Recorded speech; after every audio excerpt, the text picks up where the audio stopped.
Hey everyone, मैं हूं गौरव मिश्रा और आप सभी का स्वागत करता हूं मैग्नेट ब्रेन्स पे। और आप सभी के सामने एक बिल्कुल ही नए सेशन के साथ मैं आ चुका हूं। आज के सेशन में हम क्लास 9th के मैथ्स के चैप्टर 1 नंबर सिस्टम के मल्टीपल चॉइस क्वेश्चंस को डिस्कस करने वाले हैं।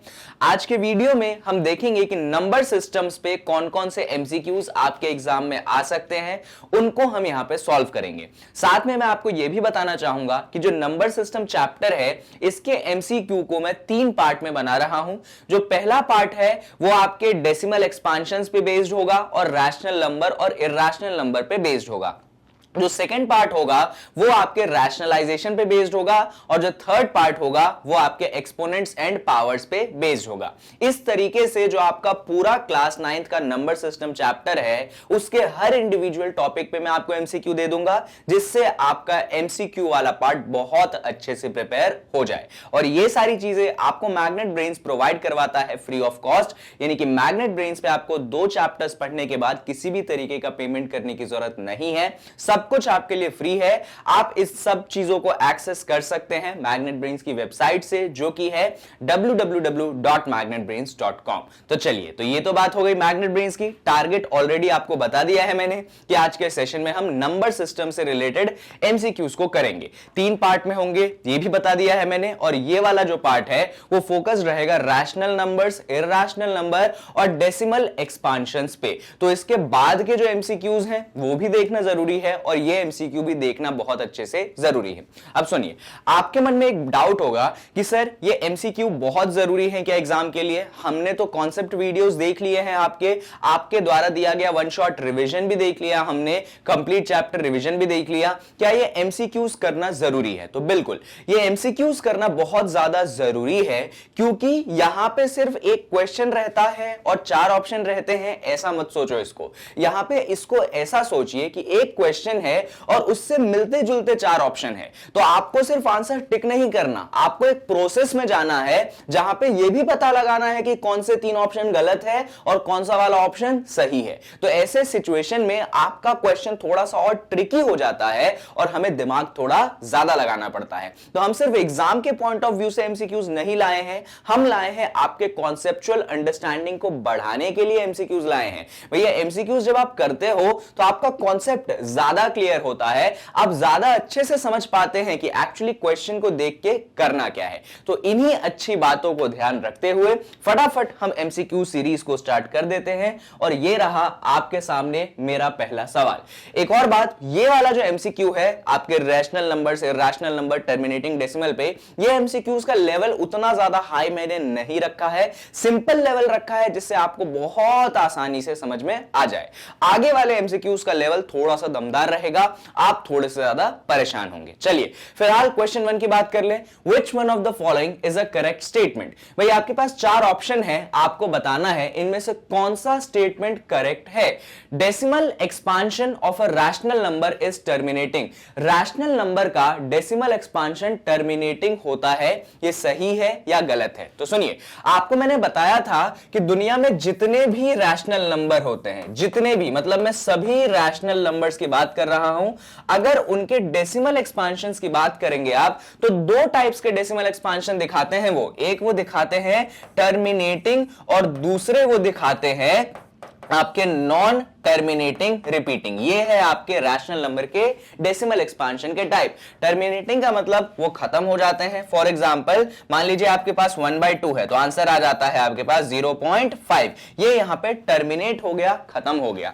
नॉन टर्मिनेटिंग रिपीटिंग का अगर मैं आपको एग्जांपल दूं तो आप 1/3 कर सकते हैं। 1/3 बना करता था 0.3 बार। 0.3 बार का मतलब क्या है? 0.3 बार का मतलब ये है कि ये भी खत्म नहीं होगा, ऐसे ऐसे रिपीट होता जाता है, 3 के बाद 3 के बाद ऐसे ऐसे आता ही रहता है। यकीन नहीं होता है तो आप 1 को 3 से डिवाइड कर लीजिए, आप देखेंगे कि डेसिमल एक्सपेंशन कभी खत्म ही नहीं होगा, वो चलता चला जाएगा। और रैशनल नंबर्स के डेसिमल एक्सपेंशन हमेशा इसी 2 टाइप के होंगे, या तो वो टर्मिनेटिंग होगा या तो वो नॉन टर्मिनेटिंग रिपीटिंग होगा।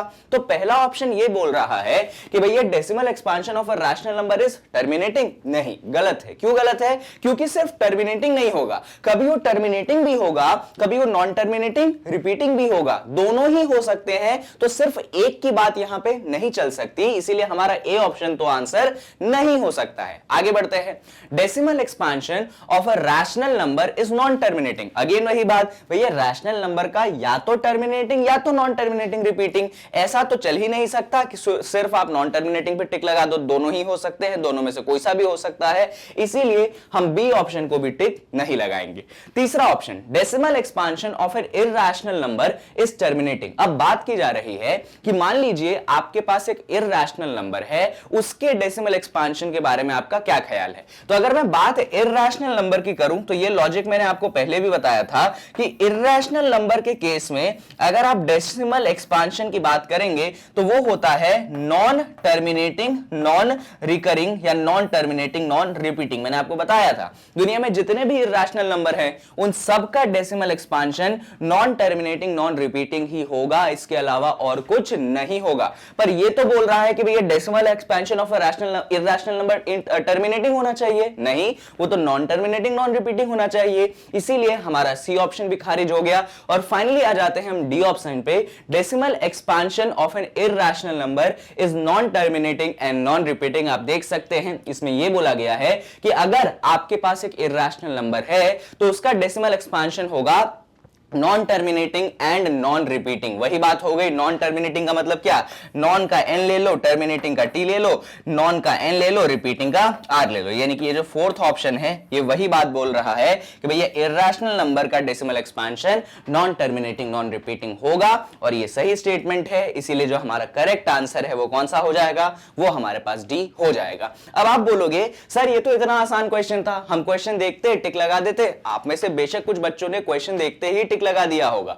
इंपॉर्टेंस इस बात की नहीं है कि आपने आंसर ढूंढा या नहीं ढूंढा, बिल्कुल भी इंपॉर्टेंस उस बात की नहीं है, क्योंकि यहां पे हम एग्जाम नहीं दे रहे हैं, यहां पे हम एग्जाम देने की तैयारी कर रहे हैं। तो इंपॉर्टेंस किस बात की है सर? इंपॉर्टेंस है कि आप इस प्रोसेस को समझिए जो मैंने आपके सामने प्रेजेंट करा। मैंने आपको हर एक ऑप्शन से रिलेटेड कॉन्सेप्ट पढ़ाया कि भाई इस ऑप्शन का क्या मतलब है, क्यों ये ऑप्शन सही होगा, क्यों ये ऑप्शन गलत होगा। हर ऑप्शन के साथ में ऐसे गया, यही चीज होती है इंपॉर्टेंट, और इसी चीज को आप कहते हैं क्वेश्चन सॉल्व करने का प्रोसेस। और एमसीक्यू इसीलिए जरूरी है क्योंकि जब आप एक क्वेश्चन पढ़ते हैं, आप नीचे 4 ऑप्शन देखते हैं, सिर्फ सही ऑप्शन टिक लगा देना बात नहीं बनती। एग्जाम के समय में तो देखो यही करना है, सही ऑप्शन टिक लगाना है, पर पढ़ते समय जब आप प्रैक्टिस कर रहे हो फिर यह काम आपको नहीं करना है। आपको क्वेश्चन देखना है, आपको हर ऑप्शन देखना है और सोचना है कि यार ये गलत है तो है क्यों, ये सही है तो है क्यों।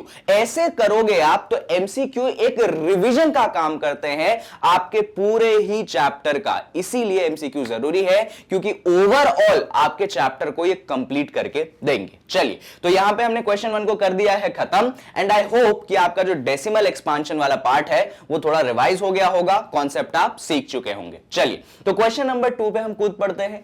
क्वेश्चन नंबर 2 कहता है which one of the following statement is true. भैया आपके पास 4 स्टेटमेंट है, बताना है इनमें से कौन सा स्टेटमेंट ट्रू है, कौन सा स्टेटमेंट फॉल्स है। पहले स्टेटमेंट की बात करते हैं, sum of 2 irrational number is always an irrational number. अगर आप 2 इररेशनल नंबर्स को जोड़ेंगे हमेशा आंसर एक इररेशनल नंबर मिलेगा, यस और नो। तो चेक कर लेते हैं, वेरीफाई कर लेते हैं। मान लीजिए एक इररेशनल नंबर मैं ले लेता हूं √2। क्या ले लिया मैंने? एक इररेशनल नंबर √2। दूसरा इररेशनल नंबर मैं ले लेता हूं 2 माइनस √2। थोड़ा सा इधर ध्यान दीजिएगा, हो सकता है आप कंफ्यूज हो जाएं। एक इररेशनल नंबर मैंने √2 लिया है, दूसरा इररेशनल नंबर मैंने 2 माइनस √2 लिया है। दोनों के दोनों कौन है? अभी ये नंबर भी इररेशनल है और ये नंबर भी इररेशनल है। मैं इररेशनल नंबर को इस पूरे वीडियो में कैपिटल आई की मदद से दिखाने वाला हूं, इसलिए कंफ्यूज मत होना, अरे ये आपने कैपिटल आई क्या लिख दिया है सर। कैपिटल आई का मतलब होगा इस वीडियो के अंदर आपके इररेशनल नंबर। तो मैंने एक इररेशनल नंबर √2 ले लिया, दूसरा इररेशनल नंबर 2 माइनस √2 ले लिया। अगर मैं इन दोनों को जोड़ दूं, क्या बोला गया स्टेटमेंट में, यही बोल रहा है ना कि भैया सम ऑफ 2 इररेशनल नंबर, आपको 2 इररेशनल नंबर्स को जोड़ना है। तो मैंने इन दोनों इररेशनल नंबर को जोड़ दिया। जब मैंने इन दोनों इररेशनल नंबर को जोड़ा तो मैंने देखा अरे भाई ये जो प्लस का √2 है ये माइनस के √2 से क्या हो गया, कैंसिल हो गया। जैसे कोई भी प्लस की चीज माइनस की चीज के साथ कैंसिल हो जाती है, वैसे ही ये रूट इस माइनस √2 के साथ कैंसिल हो जाएगा। जब ये कैंसिल हुआ तो बचा क्या, बचा मेरे पास 2। और एक बात बताइए, ये 2 कौन सा नंबर है? तो आप बोलेंगे सर 2 तो हमारे पास एक रैशनल नंबर है। यानी कि हमने यहां पे क्या देखा, हमने यहां पे ये देखा कि अगर आपने दो इर्रेशनल को जोड़ा तो आंसर क्या आया, एक इर्रेशनल नंबर आया? नहीं, आंसर क्या आया, एक रैशनल नंबर आया। तो ये बोल रहा था कि इर्रेशनल आना चाहिए, हमने क्या निकाल दिया, हमने रैशनल निकाल दिया। यानी कि पहला स्टेटमेंट तो जो है वो गलत हो गया। ये है प्रोसेस जिसकी मैं बात करता हूं। चलिए, the sum of two irrational number is always a rational. अब बी वाला ऑप्शन ये बोल रहा है कि भैया ए में तो तुमने जब इर्रेशनल को जोड़ा तो आंसर तुम्हारा इर्रेशनल नहीं आया। तो अब वो बोल रहे हैं कि बताओ जब इर्रेशनल को जोड़ोगे तो हमेशा रैशनल मिलेगा क्या? इसको भी चेक कर लेते हैं। मान लीजिए आपने एक इर्रेशनल नंबर √2 ले लिया, दूसरा इर्रेशनल नंबर √3 ले लिया। ये दोनों के दोनों क्या है, इर्रेशनल है। इन दोनों इर्रेशनल नंबर को आपने जोड़ दिया है यहां पे, और ये जो नंबर आपके सामने बना है, क्या लगता है ये नंबर कौन है, रैशनल है क्या? देखो √2 है, √3 है, इसको फर्दर सॉल्व कर सकते हो क्या? नहीं कर सकते हैं। यानी कि ये जो नंबर √2 प्लस √3 बना है, ये आपका कौन सा बन गया, ये आपके पास बन गया है इर्रेशनल नंबर। यानी कि यहां पे देखने वाली बात ये है कि जब मैंने यहां पे दो इर्रेशनल को जोड़ा तो आंसर क्या आ गया, इर्रेशनल आ गया। बी वाला स्टेटमेंट क्या बोल रहा था कि अगर तुमने दो इर्रेशनल को जोड़ा तो तुम्हें क्या मिलना चाहिए, रैशनल मिलना चाहिए। हमने देखा नहीं है ऐसा बिल्कुल भी। जब हम दो इर्रेशनल को जोड़ रहे हैं तो हमको आंसर भी क्या मिल रहा है, इर्रेशनल भी मिल रहा है। यानी कि बी ऑप्शन जो है आपका गलत हो गया। अब यहीं पे एक लॉजिक आपके दिमाग में बन जाना चाहिए। अगर आप ए ऑप्शन को देखेंगे तो वहां पे जब दो इर्रेशनल को जोड़ा तो आंसर आपको क्या मिला था, रैशनल मिल गया था। अगर बी ऑप्शन को देखोगे तो वहां पे जब दो इर्रेशनल को जोड़ा तो हमको आंसर इर्रेशनल मिल गया था। यानी कि दो इर्रेशनल नंबर्स को जोड़ने पे कभी आंसर रैशनल मिलता है, कभी आंसर इर्रेशनल मिलता है। हम ऐसे बता नहीं सकते कि भैया दो इर्रेशनल को जोड़ने पे सिर्फ रैशनल मिलेगा या इर्रेशनल मिलेगा। यानी हमारे दिमाग में एक बात फिट होनी चाहिए कि भाई जब आप दो इर्रेशनल नंबर को जोड़ेंगे तो या आंसर आपका रैशनल मिलेगा या आंसर आपका इर्रेशनल मिलेगा। और यही कहता है आपका सी वाला ऑप्शन। पढ़ते हैं इसको, sum of two irrational numbers may be rational और एन इर्रेशनल नंबर। तो जो हमने स्टेटमेंट कंक्लूड किया था वही है हमारा ऑप्शन सी, कि अगर आप दो इर्रेशनल नंबर्स को जोड़ेंगे तो आंसर या तो रैशनल आएगा या तो इर्रेशनल आएगा। और क्योंकि हम समझ चुके हैं इसलिए हमारा सही आंसर सी हो जाएगा। अब देखो मल्टीपल चॉइस क्वेश्चन है, एक ही ऑप्शन सही है, तो हम जानते हैं कि हां भैया सी सही हो गया तो डी तो गलत होगा। पर हम अभी प्रैक्टिस कर रहे हैं इसीलिए हम ऐसे उसको खारिज नहीं करेंगे, हम उसको पढ़ेंगे और रीजनिंग के साथ खारिज करेंगे। चलिए तो पढ़ते हैं, sum of two irrational number is always an integer. जब आप दो इर्रेशनल नंबर को जोड़ते हैं तो हमेशा आंसर आपको क्या मिलता है, इंटीजर। इंटीजर समझते हो क्या होता है, इंटीजर होता है वो नंबर जिसमें कोई भी डेसिमल पॉइंट प्रेजेंट नहीं होता है। तो चलो चेक कर लेते हैं दो इर्रेशनल नंबर को जोड़ के। मान लीजिए आपके पास एक इर्रेशनल नंबर है √2 और दूसरा इर्रेशनल नंबर है √3। वही बी वाला ऑप्शन वाला एग्जांपल ले रहा हूं। अगर मैंने इन दोनों को जोड़ा तो ये नंबर क्या मुझे इंटीजर मिला, क्या इसमें कोई डेसिमल प्लेस नहीं है? अरे है भाई, कैसे? तो √2 का डेसिमल एक्सपेंशन याद है 1.414 और ऐसे ये कभी खत्म नहीं होता है। √3 का भी क्या होता है 1.732 और ये भी खत्म नहीं होता है। तो अगर आप इन दोनों को जोड़ेंगे तो आंसर क्या आएगा, और आंसर में इंटीजर आएगा, कोई डेसिमल प्लेस नहीं आएगा। आएगा भाई, डेसिमल प्लेस कैसे नहीं आएगा? इसीलिए जो आपका डी ऑप्शन है जो कि ये बोलता है कि भाई जो जब तुम दो इर्रेशनल को जोड़ते हो तो आंसर हमेशा एक इंटीजर मिलेगा, ये सीधा सीधा गलत स्टेटमेंट है। और इसीलिए चारों ऑप्शन को देखते हुए, क्वेश्चन को पढ़ते हुए हम सी ऑप्शन पे टिक लगा देंगे, ताला लगा देंगे, हमारा आंसर जो है सही हो जाएगा। यहां पे इसीलिए हमने क्या सीखा, हमने ये सीखा कि जब आप दो इर्रेशनल को जोड़ते हो तो आंसर या तो रैशनल आएगा या तो इर्रेशनल आएगा। आप इन दोनों एग्जांपलों को रट लीजिए, इंपॉर्टेंट क्वेश्चन है, एग्जाम में आता है, ट्रू फॉल्स में आ जाएगा, फिल इन द ब्लैंक्स में आ सकता है, एमसीक्यू में आ सकता है, पर ये क्वेश्चन 110% आपके एग्जाम में मिलेगा ही मिलेगा। इनफैक्ट ये वाला भी आपके एग्जाम में मिलेगा और जो फर्स्ट वाला किया है वो भी आपके एग्जाम में मिलेगा, ये मेरी 100% गारंटी है। है, आप चेक कर लेना जब पेपर आए। चलो फिलहाल हम क्वेश्चन नंबर 3 पे आगे बढ़ जाते हैं। क्वेश्चन नंबर 3 कहता है which of the following is a correct statement. 4 option है और आपसे सवाल पूछा जा रहा है इन चारों में से कौन सा स्टेटमेंट करेक्ट है। पहला, sum of two irrational number is always irrational. अरे ये तो अभी हमने बात करी थी कि sum of two irrational number कभी रैशनल कभी इर्रेशनल होगा, यानी कि ए ऑप्शन पे हमने लगा दिया कट कि ये नहीं हो सकता। Sum of a rational and an irrational number is always an irrational number. अब बी ऑप्शन थोड़ा सा इंटरेस्टिंग है क्योंकि अभी तक सिर्फ 2 इर्रेशनल नंबर की सम की बात चल रही थी और बी ऑप्शन ने बात कर दी कि भाई एक रैशनल को जोड़ना है और एक इर्रेशनल को जोड़ना है, तब बताओ भैया क्या आंसर आएगा। तो चलिए हम चेक कर लेते हैं। मान लीजिए एक रैशनल है, क्या है बच्चों, आपके पास एक रैशनल नंबर है और मान लीजिए उसी समय आपके पास एक इर्रेशनल नंबर है और आपने दोनों को जोड़ दिया। क्या कर दिया आपने, दोनों को जोड़ दिया। मान लीजिए रैशनल है आपके पास 2 और इर्रेशनल है आपके पास √2, तो आपने मान लीजिए दोनों को जोड़ दिया तो आपके पास ये नंबर बना। तो ये नंबर कौन सा है, रैशनल है या इर्रेशनल है? तो याद करिए मेरे कॉन्सेप्ट वाले वीडियोस की, याद करिए मेरे कंप्लीट चैप्टर रिवीजन की। मैंने बात कही थी कि अगर आपके पास एक रैशनल है और अगर आपके पास एक इर्रेशनल है और गलती से आप उनको जोड़ देते हो, गलती क्यों करोगे, तुम उनको जोड़ देते हो, तो जो आंसर आएगा हमेशा इर्रेशनल आएगा। इस बात को मैंने बोला था, रट लो, याद कर लो, बार बार आपके एग्जाम में आएगा।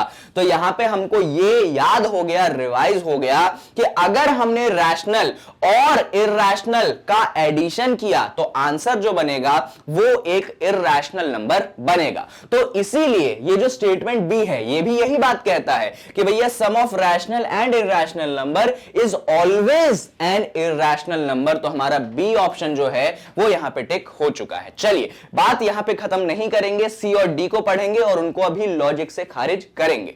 Square of N irrational number is always a rational number. अगर आप एक इर्रेशनल नंबर का स्क्वायर करते हैं, इर्रेशनल नंबर का क्या करते हैं, स्क्वायर करते हैं, तो बोल रहा है कि हमेशा तुमको एक रैशनल नंबर मिलेगा। चेक कर लेते हैं भाई। मान लीजिए मेरे पास एक इर्रेशनल नंबर है, इर्रेशनल नंबर ले लेता हूं मैं क्यूब रूट ऑफ 2। क्या ले लिया है मैंने, irrational number cube root of 2। मैंने क्यूब रूट लिया है 2 का, इसका मैं होल स्क्वायर कर देता हूं। क्या कर देता हूं, होल स्क्वायर। होल स्क्वायर करने से पहले क्यूब रूट ऑफ 2 का मतलब समझाया था मैंने, ये होता है बेस 2 एक्सपोनेंट होता है 1/3, यही होता है आपके क्यूब रूट का मतलब। अब मान लीजिए मैंने इसका होल स्क्वायर कर दिया, तो अगर मैं इसका होल स्क्वायर करूंगा तो ये नंबर कुछ ऐसा था।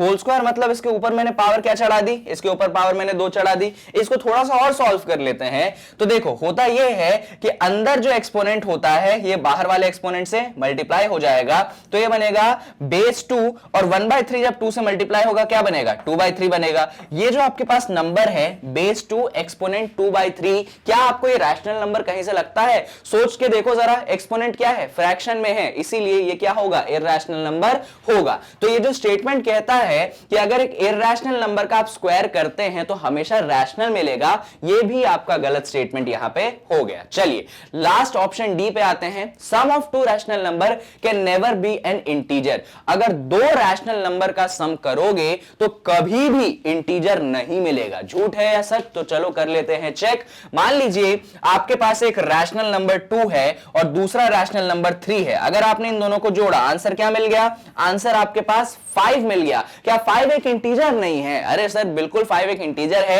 तो ये जो स्टेटमेंट है जो कि कहता है कि 2 रैशनल नंबर का सम कभी इंटीजर नहीं हो सकता है, ये पूरी तरीके से गलत स्टेटमेंट है। इस पे भी लग गया है क्रॉस। इसीलिए फाइनली चेक करने के बाद हमारा ऑप्शन बी जो है वो सही आया है। तो ये है पूरा प्रोसेस जो कि आपको क्वेश्चन में लगाना है। आई होप चीजें आपको क्लियर है। अब ये शिकायत मत करना कि सर आप तो एक एमसीक्यू कराने में इतना टाइम लगाते हो, हमारे पास इतना टाइम थोड़ी है, हम तो फटाफट आना चाहते हैं, सीखना चाहते हैं, भागना चाहते हैं। बच्चों अभी तक फटाफट के ही में आप लगे रहे थे, अभी तक बचपन से आप चीजें फटाफट ही सीखने में लगे हुए थे और खुद देख लो क्या हालत है आपके मैथ्स की। तो मैथ्स को जब आप प्रैक्टिस करते हैं और पढ़ते हैं तो फटाफट की बात ही खत्म हो जाती है। उसको सुकून से करना पड़ता है, आराम से करना पड़ता है, सारी बातें देख के चलनी पड़ती है। बहुत बारीक सब्जेक्ट है मैथ्स, इतना आसान सब्जेक्ट नहीं है। ये आपके फिजिक्स, केमिस्ट्री, इन सभी सब्जेक्ट को जोड़ लोगे फिर भी आपके मैथ्स के सिलेबस से कम पढ़ेंगे और मैथ्स के लेवल से कम नीचे आएंगे। आप जोड़ के देख लीजिए, मैथ्स इतना दमदार सब्जेक्ट है। और ये छोटी छोटी चीजें मैं फटाफट बढ़ा दूं, स्किप करवा दूं कि अरे चलो चलो चलो जल्दी बढ़ जाते हैं, तो इसमें नुकसान मेरा नहीं, नुकसान आपका है। अब बाकी जगहों से भी पढ़ते होंगे, वहां पे क्वेश्चन को इस तरीके से कभी भी डिस्कस नहीं किया जाता है। क्वेश्चन आता है, फटाफट सही ऑप्शन पे टिक लगाते हैं, अगले ऑप्शन पे पहुंच जाते हैं, और जितनी देर में मैंने शायद 3 सवाल डिस्कस किए, 3 कॉन्सेप्ट्स दमदार डिस्कस किए, इतनी देर में तो उनका एमसीक्यू खत्म हो जाएगा। आप खुशी होकर एग्जाम देने जाएंगे, वहां पे क्वेश्चन नया आएगा और आपसे वो क्वेश्चन नहीं बनेगा, क्योंकि आपने क्वेश्चन करना सीखा था, आपने कॉन्सेप्ट नहीं सीखा था। तो जो चीज यहां पे मिल रही है उसके शिकायत ना करिए। मेरा सजेशन ये होगा, अगर आपको लगे कि वीडियो बहुत धीरे है तो प्लेबैक ऑप्शन में जाके आप टाइमिंग में जाके उसको 2x कर लो, 3x कर लो, 5x कर लो, अगर ऑप्शन परमिट करता है तो। और वीडियो बहुत तेज लग रही है, जो कि मुझे नहीं लगता कि लगनी चाहिए, क्योंकि मैं हर चीज बड़े आराम से डिस्कस करता हूं, तो आप फिर भी तेज लग रही है तो वो 0.5x 0.75x कर लो। आपको अपने सहूलियत के हिसाब से टेक्नोलॉजी मिली है, उसका इस्तेमाल करना जानिए। चलिए, थर्ड क्वेश्चन हो गया खत्म। अब बढ़ जाते हैं क्वेश्चन नंबर 4 पे। अगेन क्वेश्चन ये है, which of the following statements is true. इनमें से 4 स्टेटमेंट दिए गए हैं, इनमें से कौन सा स्टेटमेंट सही है और कौन सा गलत है। Product of 2 irrational number is always irrational. अगर 2 इर्रेशनल नंबर्स का प्रोडक्ट निकालते हैं तो आंसर हमेशा क्या मिलता है, एक इर्रेशनल नंबर मिलता है। चलिए चेक कर लेते हैं। मान लीजिए √2 ले लिया मैंने, ये एक इर्रेशनल नंबर है, बिल्कुल। दूसरा इर्रेशनल नंबर भी मैंने √2 ले लिया, ये भी क्या है, ये भी इर्रेशनल नंबर है। भैया उसने ये तो नहीं बोला कि सेम इर्रेशनल नहीं ले सकते, मैंने ले लिया सेम इर्रेशनल नंबर, एक √2 ले लिया, दूसरा भी √2 ले लिया। अगर मैं इन दोनों को मल्टीप्लाई करूं तो ये क्या बन जाएगा, ये बन जाएगा √2 का होल स्क्वायर। अरे ये तो मालूम होगा ना, सेम नंबर को मल्टीप्लाई करते हो तो सेम नंबर का क्या हो जाता है, होल स्क्वायर हो जाता है। तो √2 का होल स्क्वायर हो गया। बात आती है कि सर अब क्या करोगे, तो ये चीज मैंने आपको बार बार पढ़ाई है कि अगर रूट का होल स्क्वायर आएगा तो होल स्क्वायर और रूट आपस में कैंसिल हो जाएगा, यानी कि यहां पे होल स्क्वायर और रूट आपस में कैंसिल हो गए और बचा क्या आपके पास, बचा आपके पास सिर्फ 2। अरे 2 कौन है, तो 2 तो आपके पास एक रैशनल नंबर है। यहां पे देखने वाली बात यह है कि आपके पास √2 एक इर्रेशनल था, ये √2 भी इर्रेशनल था। तो जब आपने 2 इर्रेशनल को मल्टीप्लाई किया तो आपका आंसर क्या आया, आपका आंसर रैशनल आया है। स्टेटमेंट ए क्या बोल रहा है, स्टेटमेंट ए बोल रहा है product of 2 irrational number is always irrational, कि अगर 2 इर्रेशनल का प्रोडक्ट निकाला तो हमेशा इर्रेशनल मिलेगा। नहीं भाई, तुम्हारे सामने एग्जांपल है कि मैंने 2 इर्रेशनल का प्रोडक्ट निकाला, मेरा आंसर क्या आ चुका है, मेरा आंसर रैशनल आ चुका है। यानी कि ए ऑप्शन पे क्रॉस लगा दूंगा मैं कि बिल्कुल ही गलत स्टेटमेंट ये बोल रहा है। चलिए ऑप्शन बी पे बात कर ले। Product of a rational and an irrational number is always irrational. तो भैया याद है पिछले क्वेश्चन का ऑप्शन बी, उसमें सम ऑफ रैशनल और इर्रेशनल बोला था और हमने डिटरमाइन किया था कि वो क्या होता है, इर्रेशनल होता है। यहां पे बात बोली जा रही है कि अगर आप एक रैशनल का प्रोडक्ट लेते हैं इर्रेशनल के साथ तो आंसर हमेशा क्या इर्रेशनल मिलता है। तो आपको मैं याद दिलाना चाहूंगा, ये भी मेरे कॉन्सेप्ट वीडियोस में मैंने डिस्कस किया था, रूल बताया था आपको कि अगर दुनिया में कोई सा भी रैशनल नंबर ले लेते हैं, कोई सा भी ले लीजिए रैशनल, सिर्फ 0 के अलावा, कभी भी वो रैशनल 0 के बराबर नहीं होना चाहिए। 0 के अलावा आप कोई सा भी रैशनल ले लीजिए और अगर आप उस रैशनल को इर्रेशनल नंबर में मल्टीप्लाई करेंगे, क्या करेंगे, अगर दुनिया में कोई सा भी रैशनल ले लोगे 0 के अलावा और उसको अगर इर्रेशनल में मल्टीप्लाई करोगे तो आंसर जो है हमेशा आपके पास इर्रेशनल बनता है। यूनिवर्सल ट्रूथ है, हमेशा याद रखने वाली चीज है। एग्जांपल देख सकते हो आप, मान लो रैशनल आप 2 ले लो, इर्रेशनल आप √2 ले लो, और जब आपने इन दोनों को मल्टीप्लाई किया तो आंसर आपके पास 2√2 बन गया, जो कि कौन है, जो कि एक इर्रेशनल नंबर है। तो ये एक ऑलवेज ट्रू वाला स्टेटमेंट है। तो ये जो बी ऑप्शन है ना कि product of a rational and an irrational number is always irrational, actually ये आपका सही स्टेटमेंट है। तो यहां पे हमने 2 बातें सीखी। पिछले क्वेश्चन में हमने ये सीखा कि अगर एक रैशनल और एक इर्रेशनल का सम करे तो आंसर हमेशा इर्रेशनल बनता है, और इसमें हमने ये सीखा कि अगर एक रैशनल रैशनल और इर्रेशनल को मल्टीप्लाई करे फिर भी आंसर हमेशा एक इर्रेशनल बनता है। दो बातें बड़ी जरूरी है, दोनों बातों को सीखिए। चलिए ऑप्शन सी पे बात कर लेते हैं। ऑल्दो हम जानते हैं कि ए बी सही हो गया तो बाकी तीन तो गलत होंगे, पर फिर भी चेक करेंगे हम। Option C, sum of two irrational number can never be irrational. अब बोला जा रहा है कि अगर दो इर्रेशनल को जोड़ोगे तो कभी भी इर्रेशनल नहीं आएगा। अरे ये तो फालतू की बात हो गई। क्यों? एग्जांपल दिया था मैंने इसके लिए। मान लीजिए एक इर्रेशनल नंबर √2 हो गया, दूसरा इर्रेशनल नंबर √3 हो गया। अगर आप इन दोनों को जोड़ते हैं तो जो नंबर बना, क्या ये इर्रेशनल नहीं बना? अरे सर ये बिल्कुल आपके पास एक इर्रेशनल नंबर बन गया। इसका मतलब अगर एक इर्रेशनल और दूसरे इर्रेशनल को जोड़ते हो तो आंसर क्या आता है? मैं ऑलरेडी आपको क्वेश्चन नंबर 2 में सिखा चुका हूं। आंसर रैशनल भी आ सकता है, आंसर इर्रेशनल भी आ सकता है। तो हम ये नहीं कह सकते कि कभी भी इर्रेशनल नहीं आएगा, यानी कि सी स्टेटमेंट भी आपका गलत हो गया। चलिए डी ऑप्शन पे बढ़ते हैं। Sum of an integer and a rational number can never be an integer. अब बोला जा रहा है कि अगर एक इंटीजर और एक रैशनल नंबर को जोड़ते हो तो कभी भी तुम्हें इंटीजर नहीं मिलता है। चेक कर लेते हैं। मान लीजिए 2 जो है एक इंटीजर है, बिल्कुल कोई परेशानी नहीं। रैशनल नंबर के नाम पे 3 ले लेता हूं। भाई 2 इंटीजर है, 3 मेरा रैशनल नंबर है, कोई दिक्कत नहीं। अगर 2 + 3 जोड़ूंगा तो आंसर कितना आ गया? आंसर 5 आ गया। क्या 5 एक इंटीजर नहीं है? बिल्कुल 5 एक इंटीजर है। यानी कि हमने यहां पे ये देखा कि अगर आप एक रैशनल और अगर आप एक इंटीजर को जोड़ते हो तो आंसर इंटीजर आ सकता है। तो ऐसा बोलना कि कभी भी इंटीजर नहीं होगा ये एकदम ही गलत स्टेटमेंट है। तो डी ऑप्शन भी आंसर नहीं होगा, आंसर होगा ऑप्शन बी। तो क्वेश्चन नंबर 4 में भी किस पे टिक लगाएंगे? हम बी वाले ऑप्शन पे टिक लगा देंगे। चलिए तो क्वेश्चन नंबर 4 यहां पे होता है खत्म और बढ़ जाते हैं हम क्वेश्चन नंबर 5 की तरफ। तो यहां पे जो पहले 4 क्वेश्चन थे ना बच्चों, ये चारों के चारों क्वेश्चन आपके वो वाले क्वेश्चन थे जहां पे आपको बेसिकली स्टेटमेंट को ट्रू या फॉल्स बताना था। और मेरे हिसाब से ये 4 क्वेश्चन जो थे आपका जेस्ट था पूरे चैप्टर का। अगर आप ये 4 क्वेश्चन समझ गए ना, इसका मतलब आप ये समझिए कि आप रैशनल और इर्रेशनल नंबर की दमदार अंडरस्टैंडिंग रखते हैं। और अगर ये 4 क्वेश्चन आपसे नहीं बने हैं, इनफैक्ट अभी तो बन गए होंगे क्योंकि मैंने आपको अच्छे से कॉन्सेप्ट के साथ क्वेश्चन करवाया, पर हो सकता है आप में से कुछ बच्चों को ये कॉन्सेप्ट नहीं समझ में आए होंगे। हो सकता है आप में से कुछ बच्चों को क्वेश्चन समझाने के बाद भी नहीं समझ में आ रहा होगा और आप मन ही मन मुझे कोस रहे होगे कि अरे यार कैसा टीचर है, पढ़ाने भी नहीं आता। उसमें मेरी फॉल्ट नहीं है, फॉल्ट यह है कि आपने कॉन्सेप्ट वीडियोस नहीं देखी है। अब इससे कैसे निजात पाए सर, क्या सॉल्यूशन है इसका? तो बच्चों इसी वीडियो के नीचे आपके पास डिस्क्रिप्शन बॉक्स आता है, उसमें एक लिंक डली होगी पूरे प्लेलिस्ट की। तो उस लिंक पे क्लिक करिए, आपके सामने क्लास 9th का पूरा प्लेलिस्ट खुलेगा, जहां पे आप जाइए और एक एक कॉन्सेप्ट वीडियो देख के आइए इस चैप्टर की, क्योंकि कॉन्सेप्ट वीडियो के बिना कंप्लीट चैप्टर रिवीजन भी दिया है मैंने, उसके भी बिना अगर तुम डायरेक्ट एमसीक्यू पे कूदे हो तो तुम बुद्धू इंसान हो, तुमसे यहां पे कुछ समझ में नहीं आने वाला है। तुम किसी भी टीचर से पढ़े हो, बहुत अच्छी बात है, यहां पे समझ आ रहा है तो बहुत अच्छी बात है। फिर भी आप कहीं और से पढ़ने के बाद भी नहीं समझ पा रहे हैं तो इसका मतलब यह है कि आपके कॉन्सेप्ट्स वीक है। तो जाइए पहले उनको मेरे प्लेलिस्ट के कॉन्सेप्ट वीडियो से फॉर्म अप करिए और फिर आप एमसीक्यू पे यहां पे बात करिए। चलिए फिलहाल क्वेश्चन नंबर 5 पे आते हैं हम। तो हमें बोला गया है इनमें से कौन सा इर्रेशनल है, तो एक एक करके बात कर लें। चलो पहले ऑप्शन की बात कर लेते हैं।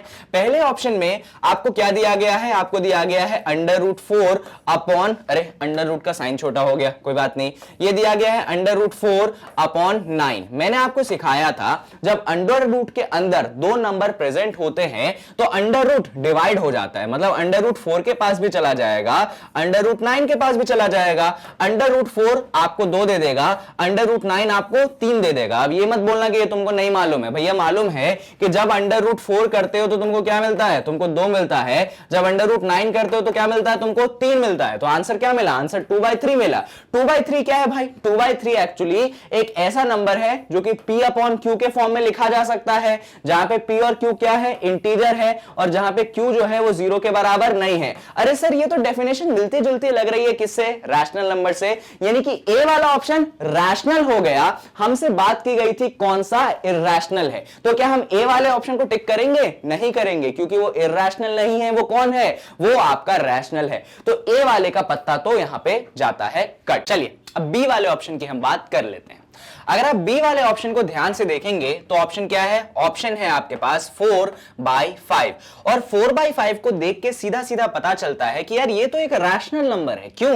क्योंकि यहां पे 4 जो है वो p हो गया, 5 जो है वो q हो गया, यानी कि ये p/q के फॉर्म में रिप्रेजेंट हो गया। साथ में जो p और q है क्या है, p4 है q5 है, यानी कि दोनों के दोनों क्या हो गए, इंटीजर हो गए। एक और बात, आपका जो नीचे वाला q है क्या ये 0 के बराबर है, नहीं है, इसका मतलब रैशनल नंबर के डेफिनेशन को सेटिस्फाई करवा रहा है। तो बी वाले ऑप्शन का भी पत्ता कट गया, क्योंकि हमको क्या चाहिए, हमको तो इरैशनल चाहिए। चलिए भाई अब बात कर लेते हैं सी वाले ऑप्शन की। ये है आपके पास √7। अब √7 को आप कैसे सॉल्व करेंगे, ध्यान से सुनिए।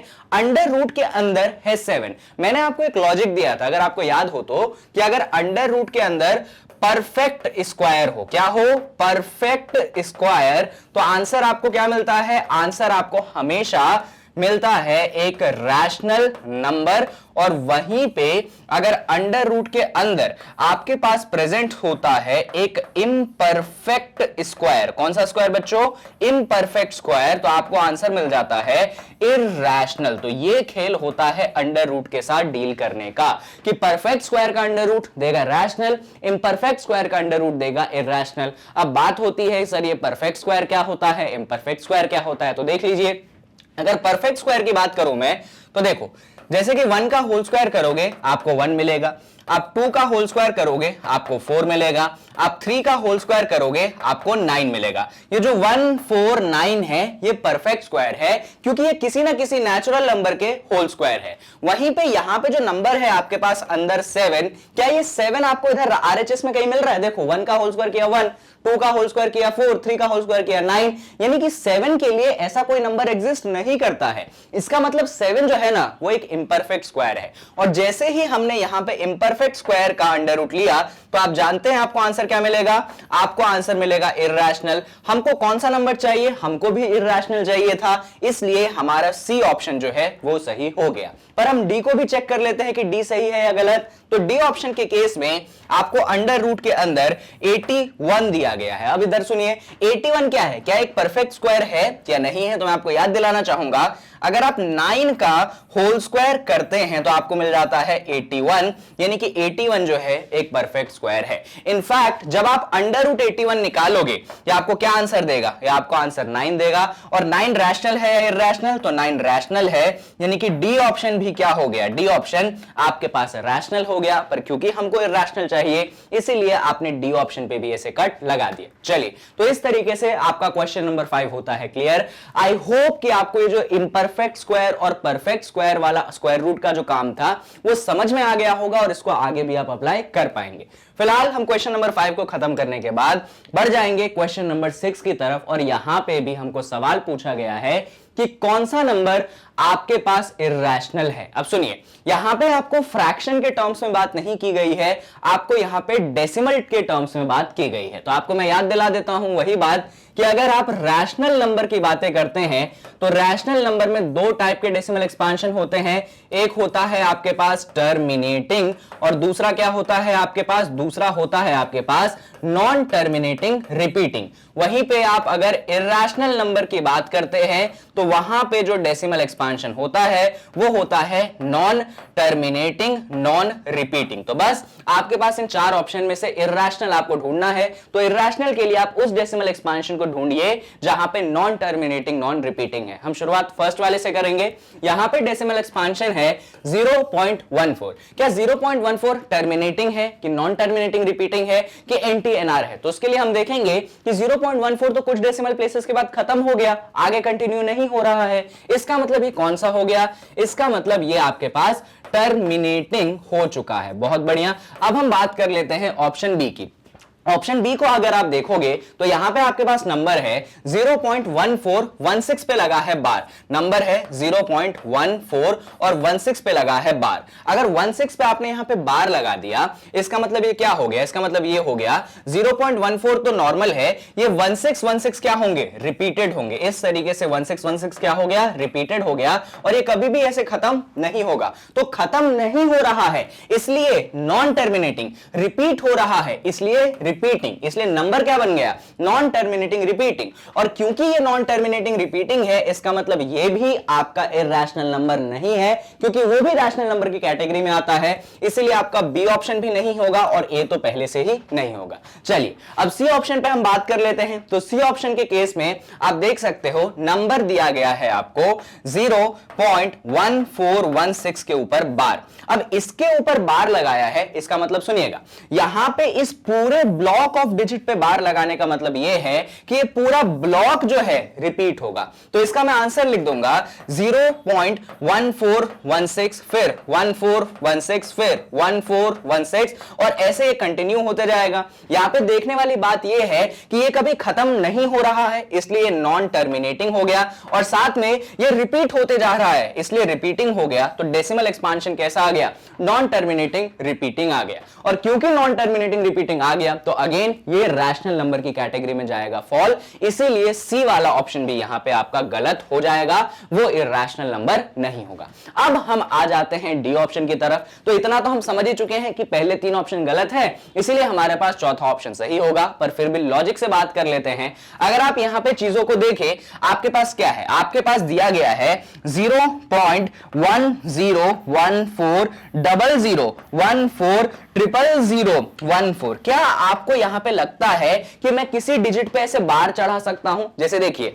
यहां पे मैंने 1416 पे बार चढ़ा दिया था, तो 1416 बार बार रिपीट हो रहा था। जैसे कि मैंने यहां पे 16 पे बार चढ़ा दिया था, तो 16 16 16 ऐसे रिपीट हो रहा था। क्या यहां पे ये खत्म हो रहा है? तो ये खत्म तो नहीं हो रहा। अब ये डेसिमल एक्सपेंशन अगर खत्म नहीं हो रहा है तो इसको मैं क्या बोलूंगा, इसको मैं नॉन टर्मिनेटिंग तो बोल दूंगा। पर बात आती है कि क्या ये रिपीटिंग है या नहीं है। देखो अगर ये रिपीटिंग होता ना तो वो ऑलरेडी बार चढ़ा के देते, क्या उन्होंने बार चढ़ा के दिया है? नहीं दिया है। दूसरा हिंट, अगर आप नंबर को देखें तो आपको लग सकता है अरे देखो 1 0 रिपीट हो गया, 2 0 रिपीट हो गया, 3 0 रिपीट हो गया। बात बच्चों सिर्फ जीरोस के रिपीटेशन की नहीं है, रिपीटेशन होना चाहिए हर डिजिट का जो कि आपके डेसिमल के बाद में है। तो कोई ऐसा पैटर्न मुझे तो नहीं दिखाई पड़ता है कि मैं उस पे से बार चढ़ा दूं और बढ़िया तरीके से मैं नंबर बना लूं।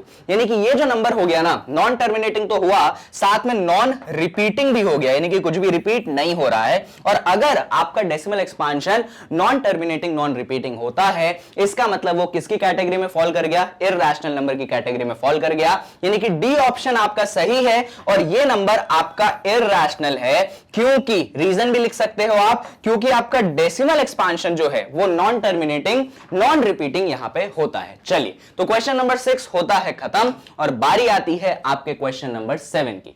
क्वेश्चन नंबर 7 में आपसे बात की गई है which of the following is rational. 4 option है, इन चारों ऑप्शन में से कौन सा नंबर आपके पास रैशनल है। एक एक करके बात करते हैं। पहले ऑप्शन को देख लेते हैं। पहले ऑप्शन के अंदर अंडर रूट के अंदर आपको 3 दिया गया है, वापस से वही परफेक्ट स्क्वायर और इम्परफेक्ट स्क्वायर वाली बात। 3 परफेक्ट स्क्वायर है या इम्परफेक्ट स्क्वायर, तो याद होगा, देखो जरा, अगर 1 का होल स्क्वायर करते हो तो आपको 1 मिलता है, 2 का होल स्क्वायर करते हो आपको 4 मिलता है। अरे 4 तो 1 और 4 के बीच में, सॉरी 3 जो है 1 और 4 के बीच में आता है, गायब हो गया, नहीं है। यानी कि 3 जो है परफेक्ट स्क्वायर नहीं है। यानी ये क्या हो गया, ये आपके पास हो गया अंडर रूट के अंदर इम्परफेक्ट स्क्वायर। और अगर अंडर रूट के अंदर आपके पास इम्परफेक्ट स्क्वायर हो गया, इसका मतलब जो नंबर है वो क्या हो गया, आपके पास इरैशनल हो गया। पर हमको तलाश है रैशनल नंबर की, हमने तलाश कर ली इरैशनल नंबर की, यानी कि ऑप्शन ए हमारा आंसर नहीं होगा। अगला आंसर है, अगला ऑप्शन है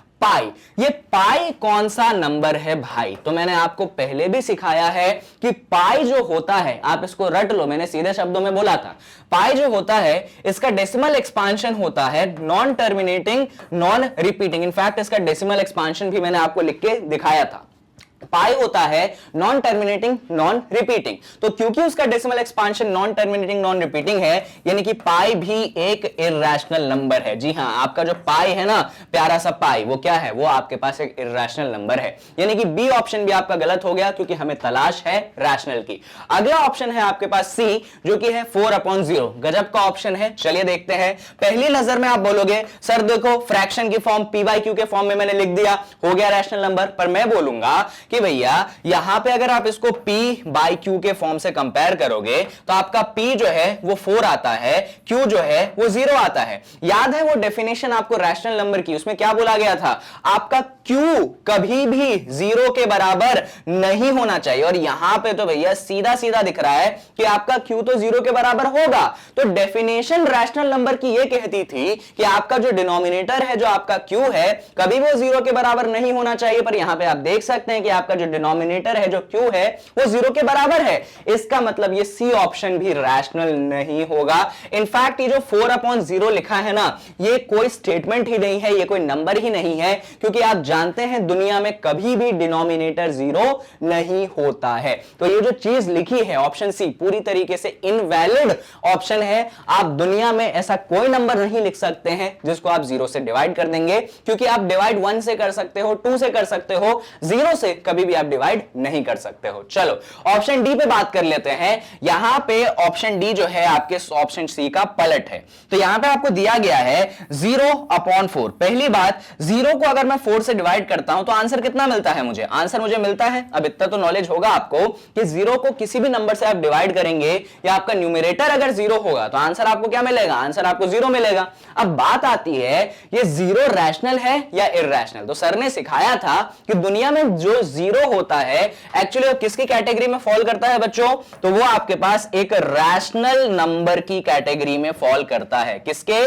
रैशनल नंबर की कैटेगरी में फॉल करता है। हमको तलाश थी रैशनल नंबर की और हमारी तलाश यहां पे पूरी होती है, क्योंकि 0/4 होता है 0 और 0 होता है रैशनल। इसका मतलब 0/4 भी क्या हो गया? एक रैशनल नंबर हो गया। इसीलिए क्वेश्चन 7 में हम ऑप्शन डी को यहां पे टिक लगा देंगे। चलिए क्वेश्चन 7 भी यहां पे खत्म हो गया। अब बढ़ जाते हैं अगले सवाल की तरफ, क्वेश्चन नंबर 8 की तरफ।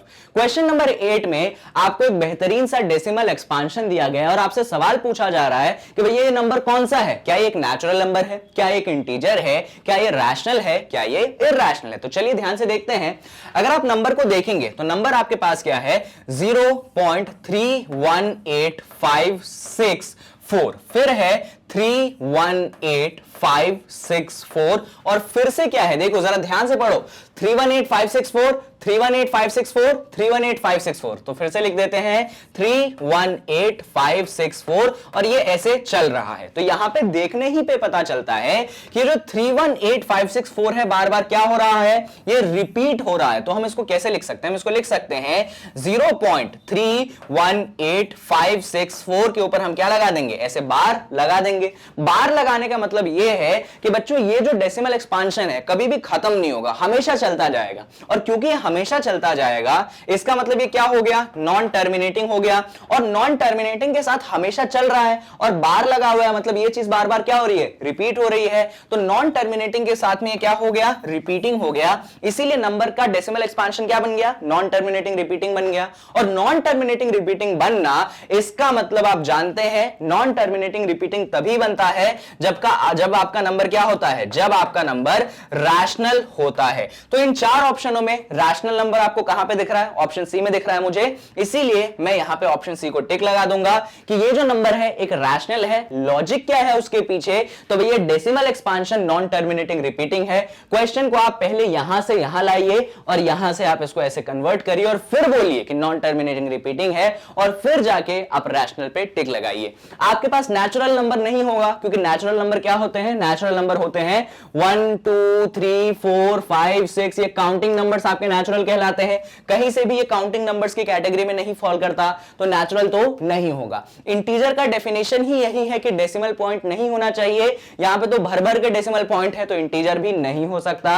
रैशनल इसलिए होगा क्योंकि नॉन टर्मिनेटिंग रिपीटिंग हो गया, और इरैशनल इसलिए नहीं होगा क्योंकि इरैशनल के लिए डेसिमल एक्सपांशन क्या होना चाहिए? सिखाया था मैंने आपको, वो नहीं टर्मिनेट करना चाहिए, नहीं रिपीट करना चाहिए, यानी कि वो नॉन टर्मिनेटिंग नॉन रिपीटिंग होना चाहिए, जो कि यहां पे नहीं है क्योंकि रैशनल नंबर में डेसिमल एक्सपांशन रिपीट हो चुका है। इसीलिए आप ऑप्शन डी को भी गलत साबित कर सकते हैं। चलिए क्वेश्चन 8 भी यहां पे होता है खत्म और बारी आती है एक नए क्वेश्चन नंबर 9 की। क्वेश्चन नंबर 9 थोड़ा सा इंटरेस्टिंग क्वेश्चन है, कॉन्सेप्ट वही लगेगा जो हमने अभी पढ़ा था, फिर भी थोड़ा सा पढ़ते हैं। क्वेश्चन 9 कहता है if n is a natural number then under root n is, बोला गया है भैया n जो है एक नेचुरल नंबर है। नेचुरल नंबर समझते हैं आप, अगर n एक नेचुरल नंबर है, अभी पिछले ही पन्ने पे मैंने डेफिनेशन आपको दी थी, नेचुरल नंबर का मतलब यह है कि n की वैल्यूज हो सकती है 1, 2, 3, 4, 5, 6, 7, 8,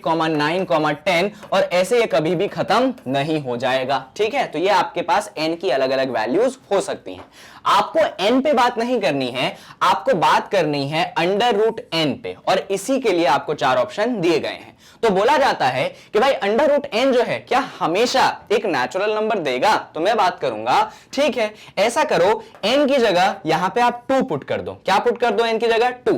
तो जैसे ही n की जगह आप 2 पुट करोगे ये बन जाएगा अंडर रूट 2।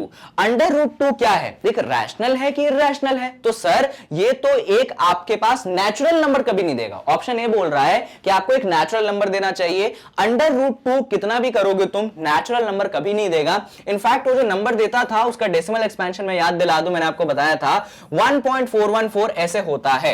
तो ये जो अंडर रूट 2 आपको दे रहा है ये तो एक डेसिमल में नंबर दे रहा है। नेचुरल नंबर्स तो कहीं पे डेसिमल रखते नहीं है, इसीलिए ये कहना बिल्कुल गलत होगा कि अंडर रूट n जो है हमेशा एक नेचुरल नंबर देगा। इसीलिए हमारा ऑप्शन ए क्या हो गया? खारिज हो गया। Always a rational number. अब वो बोल रहा है कि भैया जब भी अंडर रूट n करूंगा तो मुझे हमेशा एक रैशनल नंबर मिलेगा। तो मैं आपको इसी एग्जांपल की बात करवा देता हूं। अगर आप बात करेंगे तो n की जगह जब आपने 2 पुट किया तो आपका नंबर बना अंडर रूट 2। और मैं आपको याद दिला दूं, अभी मैंने पढ़ाया था कि अंडर रूट के अंदर अगर इंपरफेक्ट स्क्वायर डालते हो, और 2 एक इंपरफेक्ट स्क्वायर है। क्यों 2 एक इंपरफेक्ट स्क्वायर है? तो देखो जरा, अगर आप 1 का स्क्वायर करोगे आपको 1 मिलेगा, अगर आप 2 का स्क्वायर करोगे आपको 4 मिलेगा। भैया कहां पे आया 2? 1 और 4 के बीच में आया 2। तो 2 क्या एक परफेक्ट स्क्वायर है? नहीं है। तो 2 एक परफेक्ट स्क्वायर नहीं है, इसका मतलब ये आपको क्या मिल जाएगा? ये आपको इरैशनल मिल जाएगा। यानी कि ये कहना कि हमेशा एक रैशनल नंबर होगा, ये भी पूरी तरीके से एक गलत स्टेटमेंट है कि हमेशा तो रैशनल नंबर नहीं होगा। इसीलिए हम क्या करेंगे? अरे ये हाँ, ये ऑप्शन को हम यहां पे टिक कर देंगे, गलत कर देंगे। और आते हैं हम सी ऑप्शन पे, ऑलवेज एन इरैशनल नंबर, हमेशा एक इरैशनल नंबर होगा। देखो अभी बी ऑप्शन में बोला था हमेशा एक रैशनल होगा, और सी ऑप्शन में बोल रहे हैं कि हमेशा एक इरैशनल होगा। तो चेक कर लेते हैं, यहां पे हम क्या करेंगे? n की जगह हम पुट कर देंगे 4। तो n की जगह अगर आप 4 पुट करेंगे तो ये बन जाएगा अंडर रूट 4। अरे अंडर रूट 4 परफेक्ट स्क्वायर, 4 का परफेक्ट स्क्वायर, 4 एक परफेक्ट स्क्वायर है, तो अगर उसका अंडर रूट लोगे तो कितना मिलेगा? आपको 2 मिलेगा। और ये 2 क्या है? 2 एक रैशनल नंबर है। तो यहां पे हमको यह दिखाई पड़ता है कि जब हमने अंडर रूट n निकाला तो एक बार क्या मिल गया हमको? रैशनल मिल गया। एक बार हमको क्या मिला? एक बार इरैशनल मिल गया। यानी कि ये ऑप्शन के हमेशा इरैशनल मिलेगा, ये भी क्या हो गया? ये भी आपका गलत स्टेटमेंट हो गया। और अब आते हैं हम डी ऑप्शन पे, क्योंकि इन दोनों ऑप्शंस को देखने के बाद, इन एग्जांपल्स को देखने के बाद हमें इतना तो समझ में आता है कि अगर आप नेचुरल नंबर का अंडर रूट निकालेंगे तो या तो कभी कभी रैशनल आ जाएगा, कभी कभी आपके पास इरैशनल आ जाएगा। और भी एग्जांपल आप दे सकते हैं। मान लीजिए मैंने अंडर रूट 3 लिख दिया, n की जगह 3 पुट किया और यहां पे अंडर रूट 3 आ गया। 3 भी एक इंपरफेक्ट स्क्वायर है, तो देखो यहां पे भी आपको क्या मिल जाएगा? यहां पे भी आपको इरैशनल मिल जाएगा। वहीं पे अगर n की जगह आप 9 पुट करते तो आपको अंडर रूट 9 मिलता, जो कि आंसर आपको 3 देता, जो कि क्या है? जो कि एक रैशनल नंबर है। यानी कि हम यहां पे कंक्लूड कर सकते हैं कि अंडर रूट n, जहां पे n एक नेचुरल नंबर है, वो आपको 2 किस्म के आंसर देगा, कभी वो रैशनल देगा, कभी वो इरैशनल देगा। यानी कि बी और सी ऑप्शन ऐसे ही खारिज हो गए। ए ऑप्शन को अपन ने पहले ही खारिज कर दिया था, इसीलिए आपका डी ऑप्शन सही है, क्योंकि वो यही बात बोलता है कि कभी एक नेचुरल देगा, कभी एक इरैशनल देगा। इसीलिए हम डी ऑप्शन पे क्या लगा देंगे? यहां पे टिक लगा देंगे। चलिए, तो क्वेश्चन नंबर 9 बहुत आसान तरीके से खत्म हो गया है। जो कॉन्सेप्ट्स दिए हैं उनको थोड़ा सा ध्यान रखिएगा।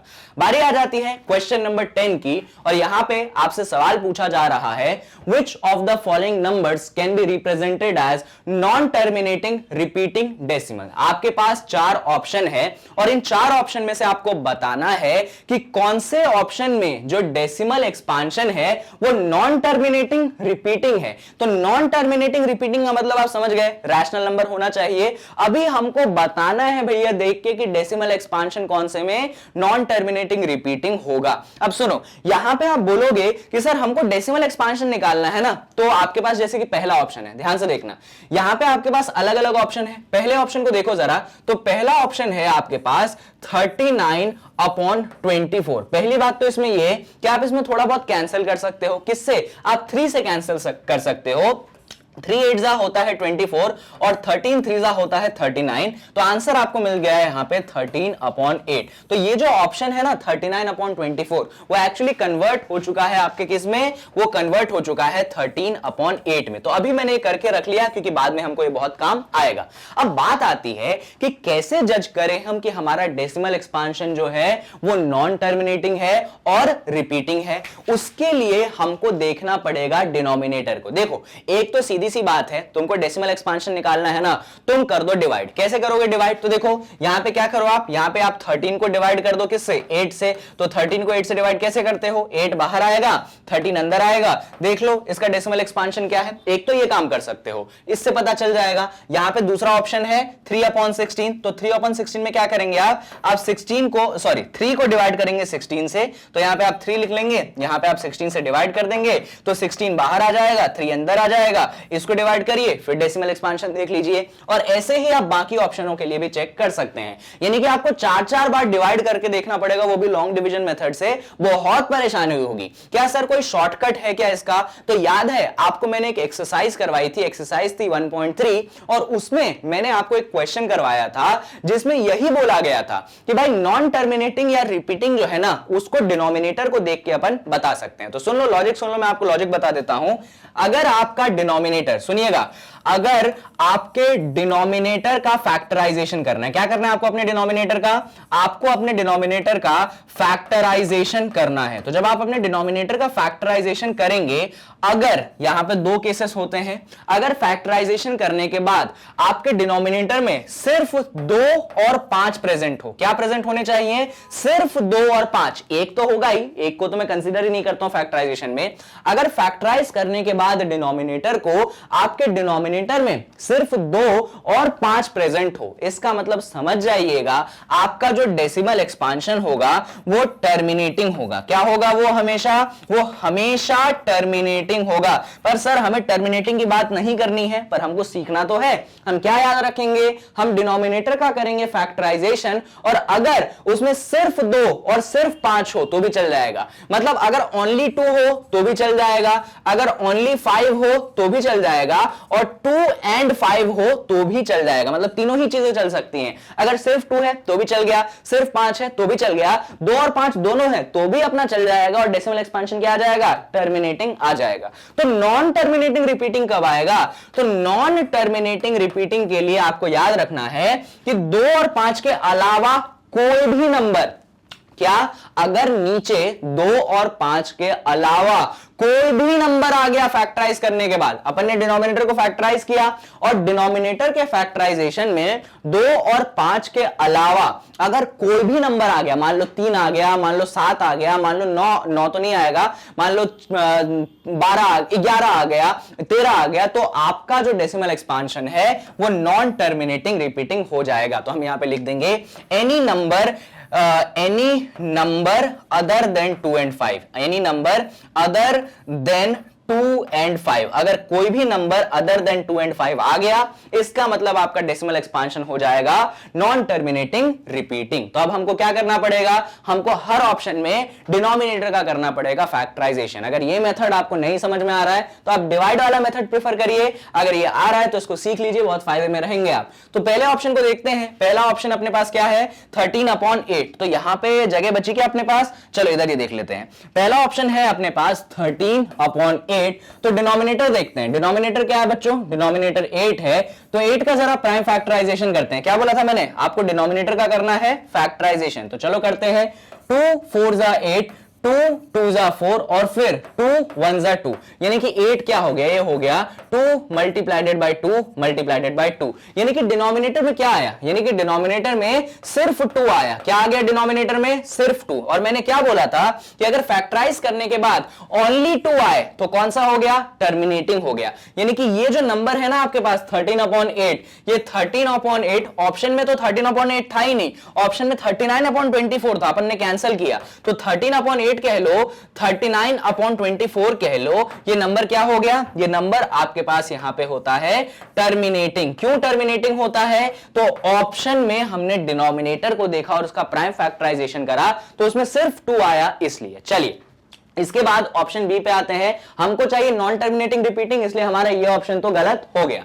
अगला ऑप्शन है 3/16, चलिए इस पे बात कर लेते हैं। तो अगर आप 3/16 की बात करेंगे तो आपको 16 का प्राइम फैक्टराइजेशन करना पड़ेगा। ये आपके पास 16 रहा, 2 8 जा 16 और फिर 2 4 जा 8, फिर 2 2 जा 4 और फाइनली 2 1 जा 2। तो आप यहां पे देखते हो कि 16 क्या आया है, 16 आया है आपके पास 2 मल्टीप्लाइडेड बाय 2 मल्टीप्लाइडेड बाय 2 मल्टीप्लाइडेड बाय 2, यानी कि क्या आ गया डिनोमिनेटर में, डिनोमिनेटर में ओनली 2 आ गया। और ओनली 2 के लिए भी मैंने क्या बोला था कि आपका डेसिमल एक्सपांशन क्या होगा, टर्मिनेटिंग होगा, ऑलरेडी बता चुका। अच्छा एक गलती हो गई, ओनली 2 ओनली 5, ठीक है, 2 एंड 5 तो आपका क्या देगा, टर्मिनेटिंग देगा। तो यहां पे भी ओनली 2 आया है तो अगेन क्या होगा, टर्मिनेटिंग आपके पास होगा। चलिए तो आपका ऑप्शन बी भी कट जाएगा, क्योंकि हमको क्या चाहिए, हमको तो नॉन टर्मिनेटिंग रिपीटिंग चाहिए था। और अब आ जाते हैं हम ऑप्शन सी पे, जो कि क्या है हमारे पास, ऑप्शन सी को आप देखेंगे तो उस केस में आपका डिनोमिनेटर है, न्यूमरेटर 3 है, डिनोमिनेटर 11 है। बात आती है 11 का फैक्टराइजेशन कर सकते हैं क्या, नहीं कर सकते हैं।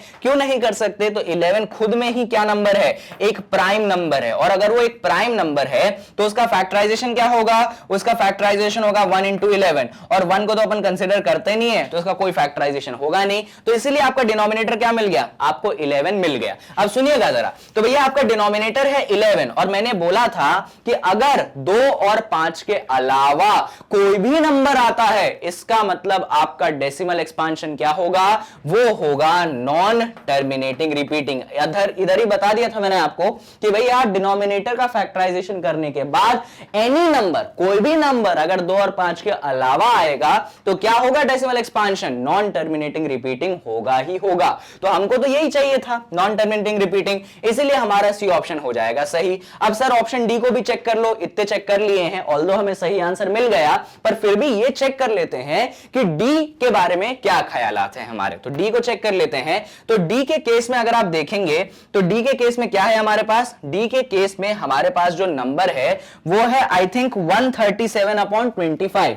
तो 137/25, तो आपको क्या करना पड़ेगा, डिनोमिनेटर का फैक्टराइजेशन, तो ये रहा आपके पास डिनोमिनेटर, आपके ने फैक्टराइज कर दिया, 5 5 जा 25, 5 1 जा 5, यानी कि न्यूमरेटर तो 137 हो गया, डिनोमिनेटर में 5 into 5 हो गया। अरे मैंने क्या बोला था, मैंने बोला था अगर डिनोमिनेटर के फैक्टराइजेशन में ओनली 5 हो तो भी क्या होगा, तो भी टर्मिनेटिंग होगा। यानी कि ये जो नंबर है 137/25, इसका डेसिमल एक्सपांशन क्या होगा, इसका डेसिमल एक्सपांशन भी आपके पास टर्मिनेटिंग हो जाएगा। अब क्योंकि हमने देख लिया कि इसका भी टर्मिनेटिंग होगा, यानी कि इसका ऑप्शन भी भैया पत्ता जो है कट जाएगा, क्योंकि ये भी नहीं हो सकता, क्योंकि हमको चाहिए नॉन टर्मिनेटिंग रिपीटिंग। तो इस अनुसार से हमारा सिर्फ और सिर्फ ऑप्शन सी सही है, बाकी के सारे ऑप्शंस गलत है। रीजनिंग के साथ समझाया है, साथ में ये जो शॉर्टकट दिया आप इसको भी प्रेफर कर सकते हैं, और साथ में अगर आपको शॉर्टकट से बड़ी दिक्कत हो कि नहीं सर हम तो शॉर्टकट फॉलो करते ही नहीं है, तो आपके पास ये डिवीजन वाला तरीका है, आप न्यूमरेटर को डिवाइड करिए डिनोमिनेटर से और देखिए डेसिमल एक्सपांशन क्या आ रहा है। जिस केस में भैया टर्मिनेटिंग आए उसको टिक मत करना, और जिस केस में तुम्हारा नॉन टर्मिनेटिंग रिपीटिंग आ जाए उस केस को आप टिक कर दीजिएगा। तो इस तरीके से आपका क्वेश्चन नंबर 10 होता है खत्म, और बारी आ जाती है किसकी, बारी आ जाती है क्वेश्चन नंबर 11 की। चलो क्या कहता है क्वेश्चन 11, क्वेश्चन 11 कहता है every point on a number line represents a unique real number, a natural number, a rational number and an irrational number। तो सवाल कहता है भाई कि आपके पास अगर एक नंबर लाइन है तो उस पे कोई सा भी पॉइंट ले लो, क्या रिप्रेजेंट करता है, क्या वो सिर्फ नेचुरल नंबर दिखाता है, क्या वो सिर्फ रैशनल दिखाता है, क्या वो सिर्फ इरैशनल दिखाता है, या फिर वो एक यूनिक रियल नंबर दिखाता है। तो चलिए डिस्कशन करते हैं इसका आराम से। मान लीजिए हमने एक एक नंबर लाइन बना लिया, ठीक है, बना लिया एक नंबर लाइन। इस नंबर लाइन में मान लो यहां कहीं 0 है, क्या आता है, इसके बाद 1 आता है, 1 के बाद 2 आता है, 2 के बाद 3 आता है, इस तरीके से आपके नंबर्स रहते हैं। तो क्या ये सारे नेचुरल नंबर्स को दिखाता है क्या? बिल्कुल नेचुरल को तो दिखाता है, पर क्या सिर्फ नेचुरल को दिखाता है? देखिए नेचुरल को तो दिखाता है, 1 2 3 4 5 6 सबको दिखाता है, पर क्या सिर्फ नेचुरल को दिखाता है? नहीं, क्योंकि यहां कहीं बीच में आएगा आपके पास 0.5, यानी कि नेचुरल के अलावा वो डेसिमल्स को भी दिखा सकता है। इनफैक्ट यहां पे आएगा 1 और 2 के बीच में कौन आता है? 1.5, और 1.5 आपको मालूम होगा कितना होता है? 3/2, यानी कि वो रैशनल नंबर को भी दिखाएगा। और क्या वो इरैशनल नंबर को दिखाएगा? तो आपको याद है हम वो कॉन्सेप्ट वीडियोस में डिस्कस किया करते थे कि represent √2 on number line, represent √3 on number line, represent √5 on number line करा करते थे ना। तो वो नंबर लाइन पे अगर उन सबको रिप्रेजेंट करते थे आप तो करते थे, जैसे कि √2 जो है वो कहीं यहां आया करता था, 1.414 होता था ना, तो 1.5 से पहले 1.414 कुछ यहां पे आया करता था। और √2 √3 √5 कौन है? इरैशनल नंबर है, यानी कि हम इरैशनल नंबर को भी नंबर लाइन पे दिखा सकते हैं। तो अभी तक जितना हमने समझा उससे कुछ ऐसी कहानी आती है हमारे पास कि नेचुरल को दिखा सकते हैं, रैशनल को दिखा सकते हैं और इरैशनल नंबर को भी हम दिखा सकते हैं। बात आती है कि यार तीनों को दिखा सकते हैं, तो फिर आंसर क्या करेंगे? इसीलिए ऑप्शन दिया गया है अ यूनिक रियल नंबर, क्योंकि आपको बताया गया है दुनिया में जितने भी नंबर होते हैं हम उसको क्या बुलाते हैं? हम उसको रियल नंबर बुलाते हैं। और रियल नंबर दो टाइप्स के होते हैं। कौन से दो टाइप्स के? पहला टाइप होता है आपके पास रियल नंबर का रैशनल, और दूसरा टाइप होता है आपके रियल नंबर का इरैशनल। तो हम देख सकते हैं यहां पे कि रियल नंबर्स यानी कि रैशनल, इरैशनल, नेचुरल सब इसी के अंदर आता है। वो सब के सब आपके नंबर लाइन पे रिप्रेजेंट किए जा सकते हैं, यानी कि इसका ऑप्शन जो सही वाला है वो ए वाला है। ठीक है, यहां पे सिर्फ नेचुरल नंबर नहीं दिखाता, सिर्फ रैशनल नहीं दिखाता, सिर्फ इरैशनल नहीं दिखाता, वो इन तीनों का कलेक्शन दिखाता है। और इन तीनों का कलेक्शन क्या कहलाता है? रियल नंबर कहलाता है। चलिए, तो क्वेश्चन नंबर 11 हो गया खत्म और बारी आ जाती है इसके बाद क्वेश्चन नंबर 12 की। क्वेश्चन नंबर 12 कहता है which one of the following is irrational. आपके पास चार ऑप्शन है और आपसे बोला गया है कि बताइए भैया कौन सा इरैशनल है। तो आज के ही वीडियो में, इसी वीडियो में मैंने आपको बताया था कि दुनिया में जितने भी रैशनल नंबर होते हैं, आपको डेसिमल एक्सपेंशन का फ्लो चार्ट बनवाता हूं ना मैं बार बार, वो इसलिए बनवाता हूं कि चीजें याद रहे।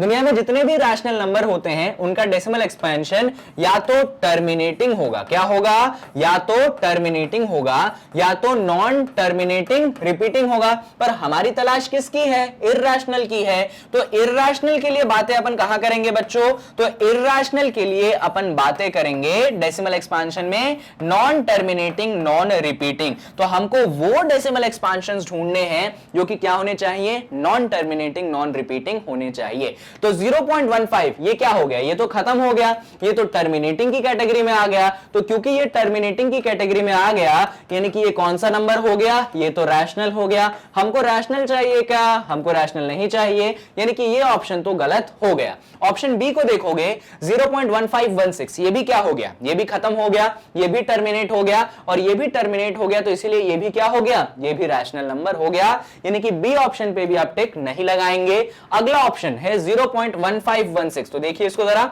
0.1516 का मतलब ये है कि जो 1516 है ये पूरी तरीके से बार बार क्या होगा? रिपीट होगा। ऐसे ये रिपीट हो रहा है, तो ऐसे बार बार रिपीट हो रहा है, तो मैंने आपको बताया था क्या हो गया? देखो, कभी भी खत्म नहीं हो रहा, तो कभी भी खत्म नहीं हो रहा है, इसलिए नॉन टर्मिनेटिंग। रिपीट हो रहा है इसलिए रिपीटिंग। तो डेसिमल एक्सपेंशन का टाइप हो गया नॉन टर्मिनेटिंग रिपीटिंग, इसीलिए नॉन टर्मिनेटिंग रिपीटिंग आता है रैशनल में। तो ये भी नंबर क्या हो गया? रैशनल हो गया। ये भी हमारे पास ऑप्शन नहीं होगा। बात आ जाती है ऑप्शन डी की। इसमें आपके पास नंबर है 0.505001 5001, फिर बहुत कुछ होगा। तो ऐसा है 0.501, फिर 5001, फिर 5 0001, फिर ऐसे चलता चला जाएगा। आपको देख के लग सकता है कि अरे यार ये भी रैशनल होगा क्योंकि ये भी खत्म नहीं हो रहा, तो नॉन टर्मिनेटिंग हो गया और रिपीट हो रहा है। कुछ कुछ रिपीट हो रहा है, कुछ कुछ रिपीट नहीं हो रहा है। हमको ऐसा नहीं चलता, हमको चाहिए कि भैया सब कुछ रिपीट होए या फिर ब्लॉक ऑफ डिजिट रिपीट होए, अपन ऐसा बार लगा सके। तो क्या कहीं पे तुम ऐसे बार लगा सकते हो? नहीं लगा सकते हो। तो कहीं पे अगर तुम बार नहीं लगा सकते हो, यानी कि ये डेसिमल एक्सपांशन हो चुका है आपके पास नॉन टर्मिनेटिंग नॉन रिपीटिंग, और नॉन टर्मिनेटिंग नॉन रिपीटिंग आप जानते हैं वो होता है इररेशनल का टाइप। यानी कि ये जो नंबर हो चुका है आपके पास एक इररेशनल नंबर हो चुका है। हमें तलाश थी इररेशनल की, हमारी तलाश यहां पे पूरी होती है और हम हमारे ऑप्शन डी को जो है यहां पे टिक लगा देंगे। चलिए, तो ऑप्शन क्वेश्चन नंबर 12 होता है खत्म। आई होप कि डेसिमल एक्सपांशन भी आपको एक बार और क्लियर हो गया होगा। चलिए, तो क्वेश्चन नंबर 12 के बाद बारी है आपके क्वेश्चन नंबर 13 की, और ये वो क्वेश्चन है जो 110% आपको अपने एग्जाम में मिलेंगे। चलिए एक एक क्वेश्चन को डिस्कस करें हम।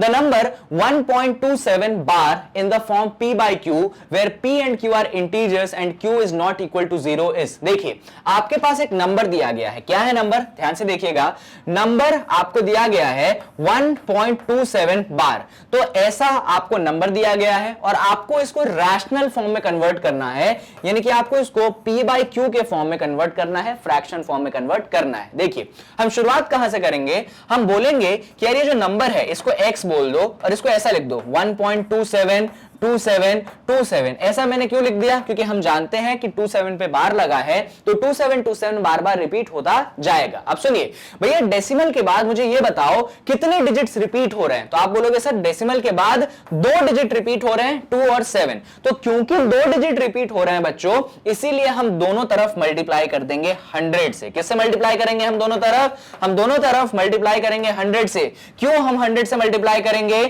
क्योंकि दोनों तरफ कितने डिजिट रिपीट हो रहे हैं? तो दोनों तरफ 2 डिजिट रिपीट हो रहे हैं, इसलिए हम दोनों तरफ 100 से मल्टीप्लाई कर देंगे। तो LHS में आपके पास बन चुका है 100x। RHS में देखिए क्या होगा, जैसे ही आप 100 से मल्टीप्लाई करोगे तो डेसिमल के बाद के 2 डिजिट डेसिमल के पहले आ जाएंगे। तो ये क्या बन जाएगा? ये बन जाएगा 127.272727 और इस तरीके से ये कंटिन्यू हो जाएगा। अब देखिएगा नेक्स्ट लॉजिक, यहां पे LHS में आपके पास 100x है, कोई परेशानी की बात नहीं है। हम इसको ब्रेक करेंगे। कैसे ब्रेक करेंगे? तो हम इसको लिख देंगे 127 प्लस 0.272727, ऐसा हम इसको लिख देंगे। लिख सकते हैं ना, जैसे कि देखो आपके पास कोई नंबर है 2.5, तो आप उसको कैसे लिख देते हो?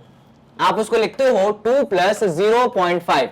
मान लो आपके पास नंबर है 2.25, तो आप उसको कैसे लिखते हो? 2 प्लस 0.25। तो वही चीज तो मैंने यहां पे की है। ये जो नंबर था ना मेरे पास, उसको मैंने ब्रेक कर दिया है इंटीग्रल पार्ट और डेसिमल पार्ट में। अब सुनिएगा नेक्स्ट लॉजिक। नेक्स्ट लॉजिक बहुत इंटरेस्टिंग है। अब बच्चों हमको 127 को तोड़ना कुछ ऐसे है कि हमें यहां पे इस नंबर को बनाना है। किस नंबर को बनाना है? तो ये जो नंबर हमारे पास स्टार्टिंग में था ना, हमको उसको यहां पे बनाना है। कहां पे बनाना है? यहां पे बनाना है। तो यहां पे देखो अपने पास 0.272727 तो है, एक चीज मिसिंग है। क्या मिसिंग है यार? आगे जो है ना 1 नहीं है। क्या नहीं है? आगे 1 नहीं है। अगर यहां पे आगे 1 आ जाएगा तो हम ओरिजिनल नंबर को बना लेंगे। तो अब ऐसा कैसे करें कि आगे 1 ले आए? तो बड़ा आसान काम है, ध्यान से सुनिएगा। मैं ऐसा करूंगा, ये जो 127 है ना, इसको लिख दूंगा 126 प्लस 1। क्या लिख दूंगा? 127 को मैं लिख दूंगा 126 प्लस 1। इससे क्या हुआ? तो 127 को लिख दिया मैंने 126 प्लस 1, और पीछे क्या है? पीछे है 0.272727 ऐसा। तो अब इधर देखिए जरा, 100x is equal to 126 plus 1 plus 0.272727।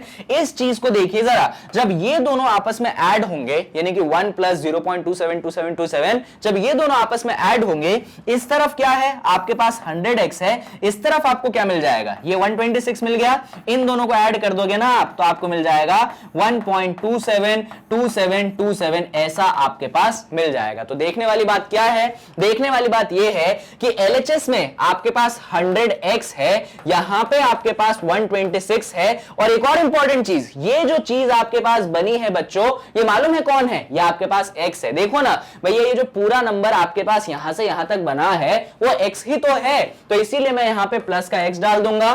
तो 100x मैं इस तरफ रहने दूंगा, x x को मैं RHS से LHS में ले आऊंगा तो 100x माइनस x यहां पे 126 बन चुका है। 100x में से x घटाऊंगा मुझे 99x मिलेगा, ये मुझे 126 के बराबर मिलेगा। तो x की वैल्यू जो है वो हो चुकी है मेरे पास 126 अपॉन 99। यहां पे मैं कैंसिल कर सकता हूं, पहले 3 से कैंसिल कर दूंगा तो नीचे मेरे पास 33 बचेगा, ऊपर भी कैंसिल कर सकता हूं, 3 4 12, 3 2 6, फिर मैं 3 से कैंसिल कर देता हूं, 11 3 33 और 3 से कैंसिल कर देता हूं तो ऊपर बचेगा 14, यानी कि x की वैल्यू जो है वो बन चुकी है 14 अपॉन 11। कितनी बन चुकी है? 14 अपॉन 11। ऑप्शन ढूंढिए ABCD में से, तो आप बी ऑप्शन को टिक कर देंगे क्योंकि वही है आपका 14 अपॉन 11। बाकी ऑप्शंस को इस बार देखने का भी मतलब नहीं बनता है क्योंकि हमें सही ऑप्शन के अलावा बाकी ऑप्शन में कोई इंटरेस्ट नहीं है।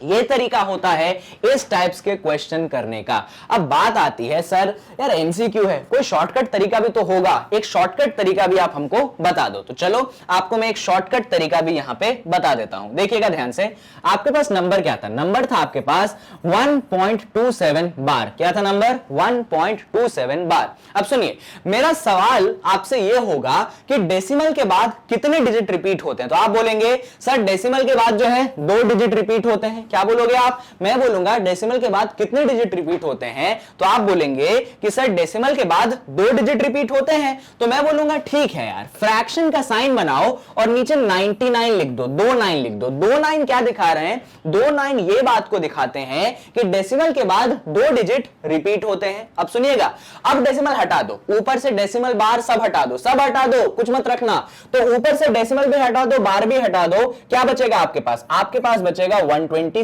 खत्म हो गया क्या? नहीं। अब सुनो, यहां पे एक ऐसा डिजिट था बच्चों जो कि रिपीट नहीं हो रहा था, एक ऐसा डिजिट था जो कि रिपीट नहीं हो रहा था। अच्छी बात तो नहीं है। तो जो डिजिट रिपीट नहीं हो रहा था उसको घटा दो भाई, तो क्या हो जाएगा? 127 माइनस 1 आपके पास 126 हो गया, नीचे क्या हो गया? 99 हो गया। देखिए यहां पे जो आपने ऑब्टेन किया था 126 अपॉन 99, हमने उसी को ऑब्टेन कर लिया है। इसको वापस से कैंसिल कर दो, यहां पे 33 से कटेगा, यहां पे आपके 42 से कटेगा, यहां पे 11 से कटेगा, यहां पे 14 से कटेगा, तो आंसर कितना आ जाएगा? 14 अपॉन 11 आ जाएगा। तो इस केस में भी हमारा आंसर सेम आया, बस हमने एक शॉर्ट ट्रिक का इस्तेमाल करा। अब बात आती है कि जब MCQ का सवाल होए ना तो तुम शॉर्ट ट्रिक लगाना, और अगर सब्जेक्टिव क्वेश्चन हो जाए फिर तो आपको इसके अलावा और कोई काम करना नहीं है। तो एक बार शॉर्ट ट्रिक में और रिपीट कर देता हूं जिससे आपको समझ में आ जाए। देख लीजिए, आपके पास नंबर क्या था? नंबर था 1.27 बार। मैंने सबसे पहले ये करा कि एक फ्रैक्शन का साइन बनाया और खुद से क्वेश्चन करा कि डेसिमल के बाद कितने डिजिट रिपीट होते हैं। तो यहां पे देख के पता चला यार 2 डिजिट रिपीट हो रहे हैं, तो 2 डिजिट के लिए 2 9 मैंने नीचे लगा दिए और फिर डेसिमल बार सब हटा दिया, तो क्या बचा? 127 बचा। उसके बाद मैंने खुद से सवाल पूछा कि कोई डिजिट ऐसा है जो रिपीट नहीं हो रहा है, तो बात आई हां 1 है जो रिपीट नहीं हो रहा है, तो 127 में से 1 घटा दिया, आंसर मुझे मिल गया 126 अपॉन 99। और उसके बाद तो कैंसिलेशन की पॉलिसी आप जानते हैं, हमने कैंसिल वैंसिल कर दिया और हमारा आंसर आ चुका है 14 अपॉन 11, यानी कि बी ऑप्शन जो है हमारा सही टिक हो चुका है। चलिए, तो question number 13 I hope clear है, सब्जेक्टिव मेथड भी क्लियर है और शॉर्ट ट्रिक मेथड भी क्लियर है। याद रखिएगा, शॉर्ट ट्रिक मेथड आपको तभी लगाना है जब MCQ हो, और सब्जेक्टिव मेथड तब लगाना है जब आपको सब्जेक्टिव सवाल आए, यानी कि लिखने वाला सवाल आए तब सब्जेक्टिव लगाना। चलो, तो 13 के बाद हम आ जाते हैं कूद के क्वेश्चन नंबर 14 पे।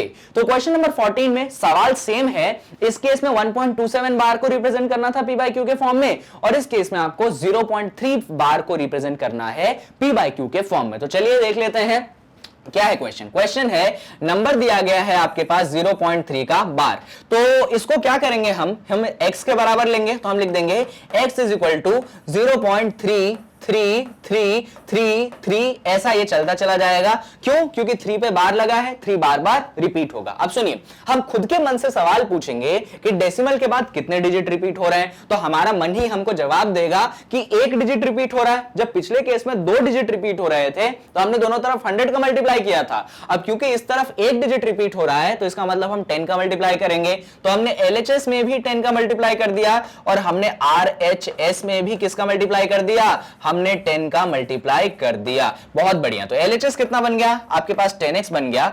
RHS पे फोकस करेंगे आप, तो जब 10 से मल्टीप्लाई करोगे ना तो डेसिमल के बाद का एक डिजिट डेसिमल के आगे आ जाएगा, तो ये बन जाएगा 3.3333 इस तरीके से। अब सुनिए, तो यहां पे आपके पास बन चुका है 10x, और ये जो आपके पास नंबर है ना, आप इसको दो पार्ट्स में ब्रेक कर सकते हो। कैसे? तो आप इसको लिख सकते हो 3 प्लस 0.3333 इस तरीके से, और आप सरप्राइज हो जाओगे कि यार ये जो नंबर बना है वो एक्चुअली किसके बराबर है बच्चों? वो आपके x के बराबर है। तो LHS में आपके पास 10x हो चुका है, या आपके पास 3 है, या आपके पास क्या है? x है। तो हम क्या करेंगे? RHS में से x को LHS में ले आएंगे, तो 10x में से x इस तरफ आ चुका है, RHS में आपके पास बचा है 3, तो 10x में से x घटाएंगे आपको 9x मिल जाएगा। यहां पे आपके पास 3 मिल चुका है, तो x की जो वैल्यू है आपको मिल जाएगी 3/9। सॉल्व करेंगे आप तो x की वैल्यू आपको मिल जाएगी 1/3। सही ऑप्शन तलाशी, उस पर टिक लगा दीजिए, तो सी ऑप्शन पे आप टिक लगा देंगे, आपका आंसर आ चुका है।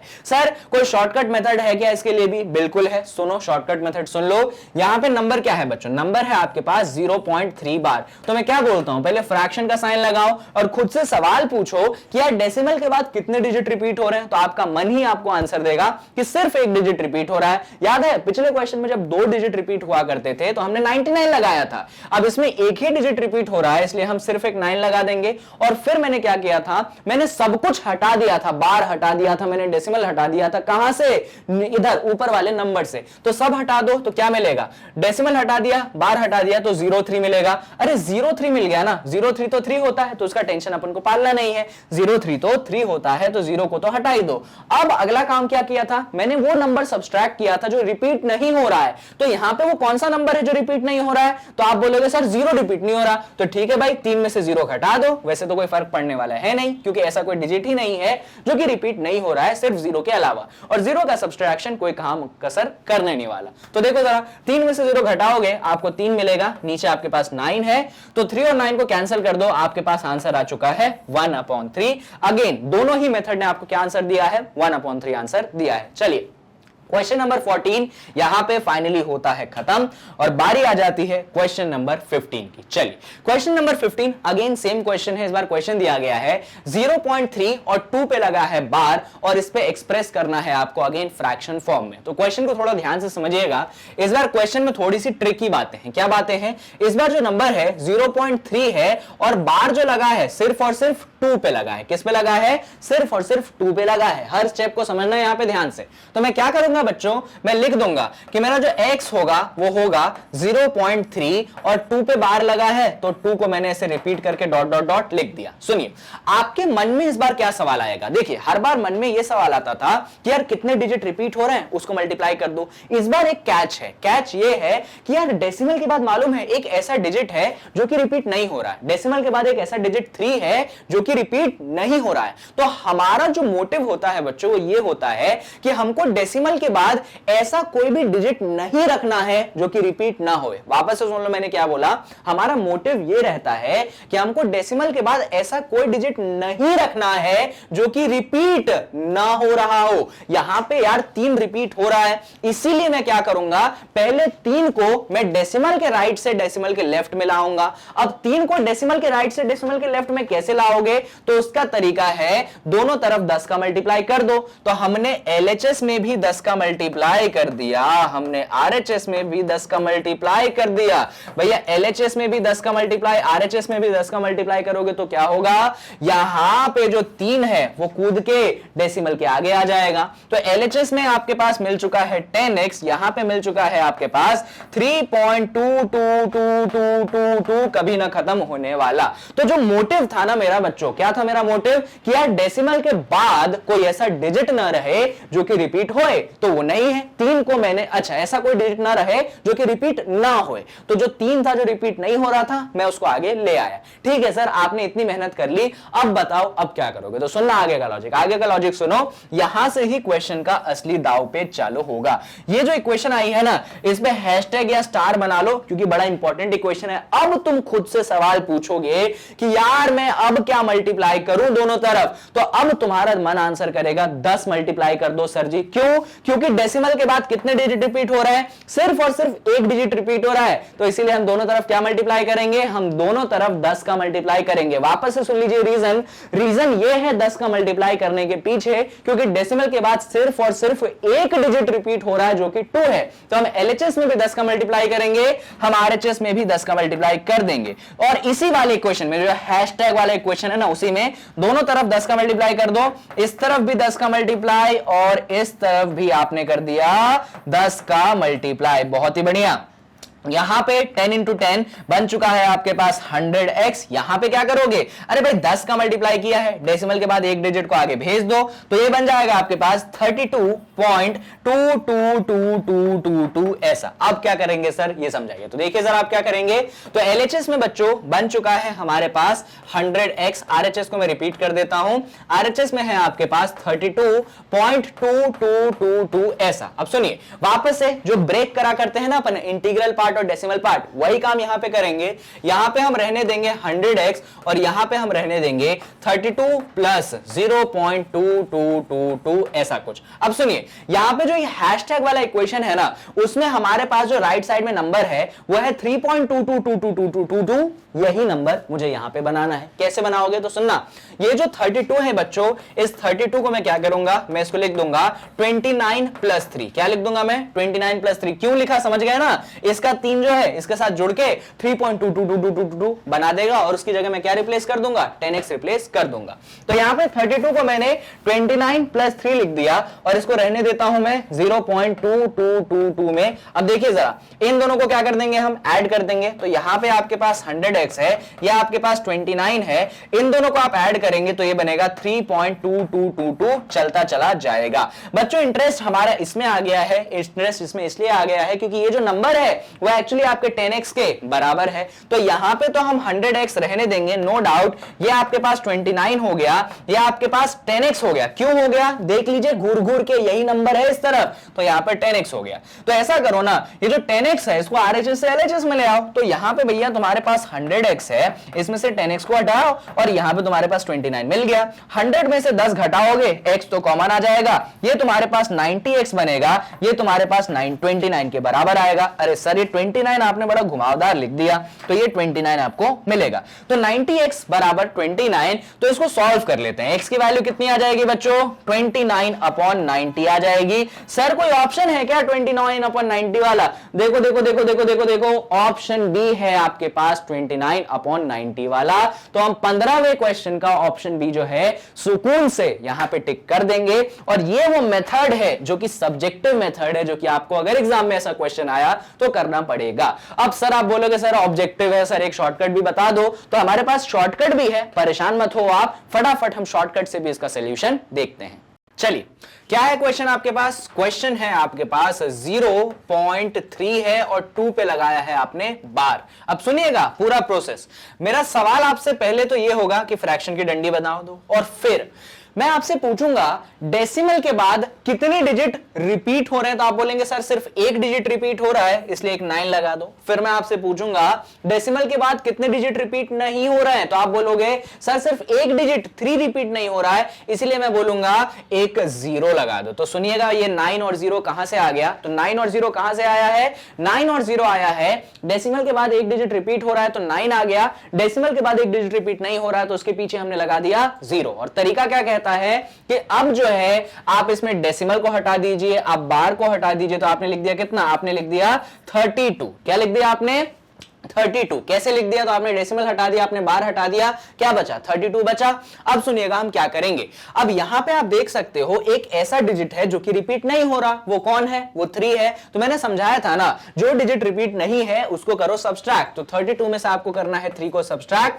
तो आंसर आ जाएगा आपके पास 29/90। कितना बनेगा, 29/90। तो आंसर बन गया हमारे पास 29/90। शॉर्टकट मेथड ने भी यही आंसर दिया, लॉन्ग वाले मेथड ने भी यही आंसर दिया, इसलिए इसलिए हमारा आंसर जो है बी यहां पे टिक हो गया। चलिए, तो क्वेश्चन नंबर 15 के सफलतापूर्वक के सॉल्यूशन के बाद अब बारी किसकी है? बारी है सवाल नंबर 16 की। देखिए सवाल नंबर 16 क्या है? 23.43 पे लगा है बार, हमको इसको एक्सप्रेस करना है P बाय Q के फॉर्म में। चलिए तरीका समझते हैं, बहुत इजी क्वेश्चन है। तो क्वेश्चन में हम क्या करेंगे देखिएगा जरा, हमारे पास नंबर है 23.43 पे लगा दिया हमने बार, तो हम x को क्या ले लेंगे? हम x को ले लेंगे 23.43, फिर हम लगा देंगे 43, फिर हम लिख देंगे 43 और ऐसा ये कंटिन्यू हो जाएगा। अब हम क्या करेंगे, तो डेसिमल के बाद दो डिजिट रिपीट हो रहे हैं 43, तो हम क्या करेंगे? दोनों तरफ हम 100 से करेंगे मल्टीप्लाई।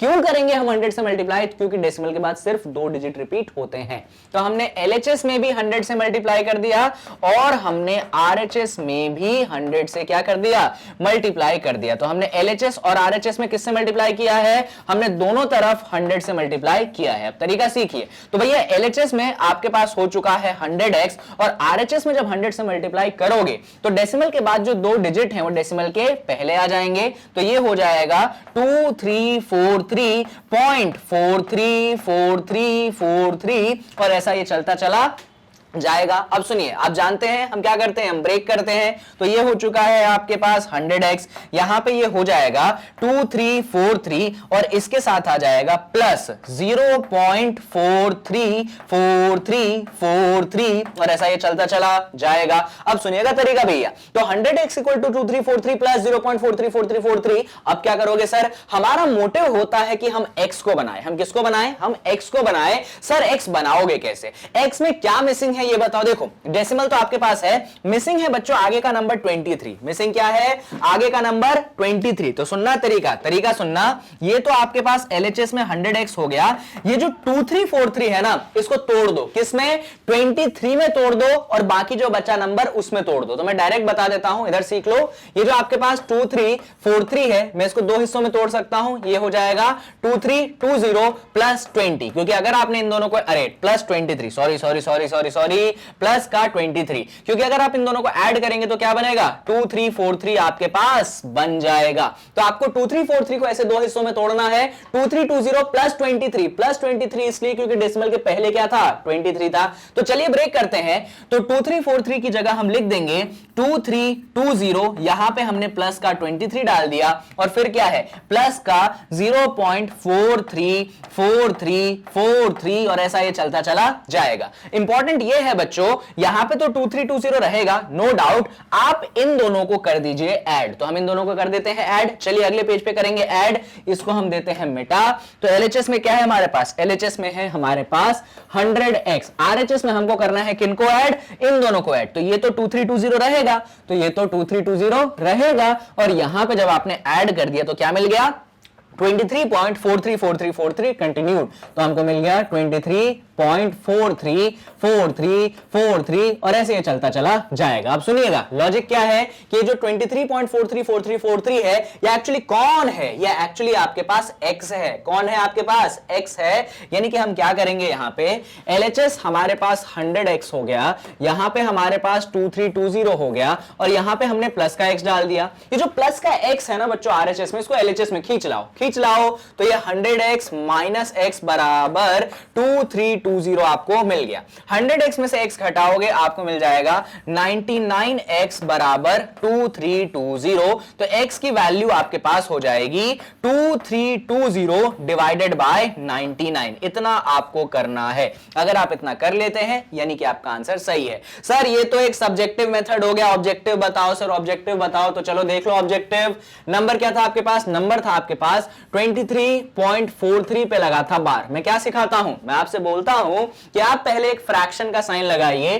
तो आपने यहां पे एक फ्रैक्शन का साइन लगाया और फिर मैं आपसे बोलता हूं कि ये बताओ कि डेसिमल के बाद कितने डिजिट रिपीट हो रहे हैं। तो आप बोलोगे सर डेसिमल के बाद दो डिजिट रिपीट हो रहे हैं। तो मैं बोलूंगा 2 9 नीचे लिख दो और फिर मैं बोलूंगा कि डेसिमल हटा दो, बार हटा दो, सब कुछ हटा दो। तो क्या बचेगा? 2343 बचेगा और फिर मैं बोलता हूं उसमें सब्सट्रैक्ट करो। किसको सब्सट्रैक्ट करो? तो उसको सब्सट्रैक्ट करो लो जो कि रिपीट नहीं होता है, यानी कि आप यहां से 23 को कर देंगे सब्सट्रैक्ट। जब आप इसको सॉल्व करेंगे तो 2343 में से आपको 23 घटाना है, तो भैया 2343 में से 23 घटाओगे तो आपके पास मिलेगा 2320 और नीचे क्या है आपके पास, नीचे है 99। तो आपके पास आंसर बन चुका है 2320 अपॉन 99। अगर आपने इतना कर लिया तो देखिए लॉन्ग मेथड से भी 2320 अपॉन 99, शॉर्ट मेथड से भी 2320 अपॉन 99 यहां पे आता है। तो दोनों ही मेथड क्लियर होने चाहिए। सब्जेक्टिव मेथड तब लगाना है जब क्वेश्चन सब्जेक्टिव आएगा। अगर आपके पास ऑब्जेक्टिव आ गया तो ऑब्जेक्टिव लगाइए। कौन सा ऑप्शन दिख रहा है? मेरे हिसाब से ए ऑप्शन सही है। ए वाले ऑप्शन पे टिक जो है हमने लगा दिया है यहां पे। चलिए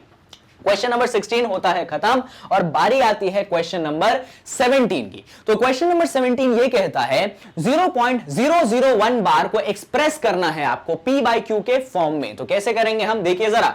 तो भैया आपके पास नंबर क्या है? आपके पास नंबर है 0.001 बार। तो हम क्या लिखेंगे? हम लिखेंगे x बराबर 0.001 का क्या बार। अब सुनना तरीका, तो इसको थोड़ा सा अपन एक्सपांडेड फॉर्म में लिख देते हैं। तो 0.001 001 001 001 और ऐसे डॉट डॉट डॉट डॉट लगा देंगे हम। बात आती है, सवाल पूछा जाता है कि यार दोनों तरफ मल्टीप्लाई किससे करें? तो मैं बोलूंगा कि 3 डिजिट दिख रहे हैं रिपीट वाले, तो दोनों तरफ 1000 से मल्टीप्लाई कर दो। तो यहां पे LHS में भी हमने 1000 से मल्टीप्लाई कर दिया और हमने RHS में भी किससे मल्टीप्लाई कर दिया? हमने 1000 से मल्टीप्लाई कर दिया। तो LHS में भी 1000 मल्टीप्लाई हुआ है, RHS में भी 1000 मल्टीप्लाई हुआ है। लॉजिक सुनिएगा, यहां पे तो आपके पास 1000x बन गया। यहां पे क्या होगा? तो जब आप इसको 1000 से मल्टीप्लाई करोगे बच्चों, तो डेसिमल के बाद के 3 डिजिट डेसिमल के पहले आ जाएंगे। तो पहले से एक 0 था और फिर 001 आ चुका है और डेसिमल लगा दीजिए 001 001 001 और ऐसा हो रहा है ये कंटिन्यूड। अब देखिए 1 के पहले 3 0 लगाने का तो कोई मतलब है नहीं, तो हटा दो। और अब हम क्या कर देंगे? ब्रेक कर देंगे। तो ये आपके पास 1000x हो गया। ये 1 प्लस क्या बना? 0.001 001 001 ऐसा ये कंटिन्यू हो गया। अब सुनिए जरा, LHS में 1000x है। ये जो पूरी चीज है बच्चों, कोई दिख रहा है क्या? हाँ सर दिख रहा है ना। ये पूरी चीज आपके पास कौन है? ये पूरी चीज आपके पास x है। तो आ जाइए अगले पन्ने पे, या यहीं पे कर ले, यहीं पे कर ले। तो देखो ये आपके पास 1000x है, नो डाउट। यहां पे आपके पास 1 है, नो डाउट। और ये जो पूरी चीज बची है आपके पास x है। हम क्या करेंगे? इस x को RHS से LHS में ले आएंगे तो ये हो जाएगा 1000x माइनस x बराबर 1। इसको और ऊपर बढ़ाते हैं तो 1000x में से x घटाओगे आपको 999x मिलेगा और इस तरफ आपके पास 1 है। तो x की वैल्यू जो है वो हो चुकी है 1/999। तो हमने x की वैल्यू कितनी निकाल ली? 1/999 निकाल ली। कौन सा ऑप्शन है? कौन सा ऑप्शन है? कौन सा ऑप्शन है? डी वाला ऑप्शन है। तो हमने टिक यहां पे लगा दिया है। सर शॉर्टकट भी बता दो, तो चलो शॉर्टकट देख लो, फटाफट कर लेंगे हम। क्या नंबर है हमारे पास? नंबर है हमारे पास 0.001। मेरा सवाल आपसे होगा, अरे सर सवाल से पहले फ्रैक्शन का साइन तो बनाओ। बना दिया। मेरा सवाल आपसे होगा कि डेसिमल के बाद कितने डिजिट रिपीट होते हैं? तो आपका जवाब होगा सर डेसिमल के बाद 3 डिजिट रिपीट होते हैं। तो क्योंकि 3 डिजिट रिपीट होते हैं इसीलिए आप 3 9 को यहां पे लिख देंगे। लिख दिया सर। उसके बाद हम क्या करते हैं? तो सब हटा दो, डेसिमल भी हटा दो और जो बार का साइन है उसको भी हटा दो। हटा दिया सर। तो सब हटाने के बाद ऊपर क्या बचा? 001 बचा। अरे यार 1 के पहले 3 0 है, क्या करोगे उसका? रहने दो, हटा दो। तो क्या बना आंसर? 1/999 बन चुका है। कहां पे है ये ऑप्शन? डी वाले पे ऑप्शन है। तो डी वाले पे आप लगा दीजिए टिक, यानी कि डी हो चुका है आपके पास answer.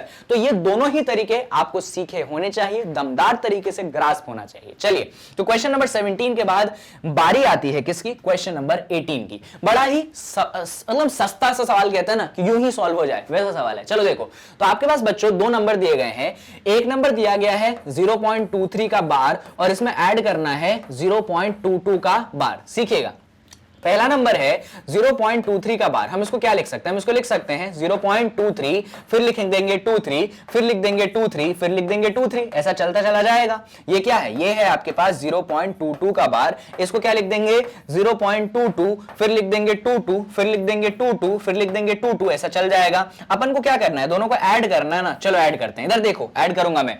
3 + 2 5, 2 plus 2 4, 3 plus 2 5, 2 plus 2 4, 3 plus 2 5, 2 plus 2 4, 3 plus 2 5, 2 plus 2 4। अरे पॉइंट का पॉइंट, जीरो का जीरो, यानी कि जब आपने इन दोनों को ऐड करा बच्चों, किनको ऐड करा, 0.23 बार में ऐड करा 0.22 बार को, तो कितना मिला आपको, आंसर मिला 0.45454545 और ये हमेशा चलता चला जाएगा, यानी कि आंसर बन चुका है 0.45 पे क्या लगा दो, बार लगा दो। कौन सा ऑप्शन है 0.45 पे बार, अरे ए वाला ऑप्शन है, तो ए वाले ऑप्शन पे हमने टिक लगा दिया। अब इससे छोटा मेथड तो इस क्वेश्चन का हो ही नहीं सकता, इसीलिए मैं इस क्वेश्चन की यहीं पे समाप्ति करता हूं। चलिए, तो क्वेश्चन 18 के बाद बारी आती है हमारे क्वेश्चन नंबर 19 की, और आपसे सवाल पूछा जा रहा है कि भैया दो नंबर हैं, एक नंबर है आपके पास 2 और दूसरा नंबर है आपके पास 2.5, आपको एक इर्रेशनल नंबर ढूंढना है 2 और 2.5 के बीच में। तो तरीका सुनिए, मैंने आपको सिखाया था कि मान लीजिए आपके पास एक नंबर A है, दूसरा नंबर B है, और इन दोनों के बीच में आपको तलाश है एक इर्रेशनल नंबर की। किसकी तलाश है आपको तलाश है एक इर्रेशनल नंबर की। तो आप क्या करेंगे, आप एक अंडर रूट का साइन बनाएंगे और A मल्टीप्लाइडेड बाय B लिख देंगे। क्या करेंगे, अंडर रूट का साइन बनाएंगे और A मल्टीप्लाइडेड बाय B लिख देंगे। तो अंडर रूट के अंदर देखो क्या हो गया, इस बार तुम्हारा A कौन है, तुम्हारा A जो है बच्चों 2 हो चुका है और B जो है वो 2.5 हो चुका है। तो यहां पे 2 और 2.5 को अपन कर देंगे मल्टीप्लाई। तो जब 2 और 2.5 को मल्टीप्लाई करेंगे बचेगा 5, तो आंसर बन चुका है आपके पास अंडर रूट 5। तो अंडर रूट 5 एक ऐसा इर्रेशनल नंबर है जो कि 2 और 2.5 के बीच में आता है। तो हमारे पास 4 ऑप्शन है, उसमें देख लीजिए हमारे पास बी ऑप्शन जो है वो यहां पे टिक हो जाएगा। चलिए, तो क्वेश्चन नंबर 19 भी होता है खत्म और बारी आ जाती है क्वेश्चन नंबर 20 की। The number of consecutive zeros in is how much. तो बेसिकली आपको क्वेश्चन दिया गया है, क्वेश्चन कैसा दिया गया सुनिएगा, थोड़ा क्वेश्चन इंटरेस्टिंग है और हो सकता है कि आपको समझना आए।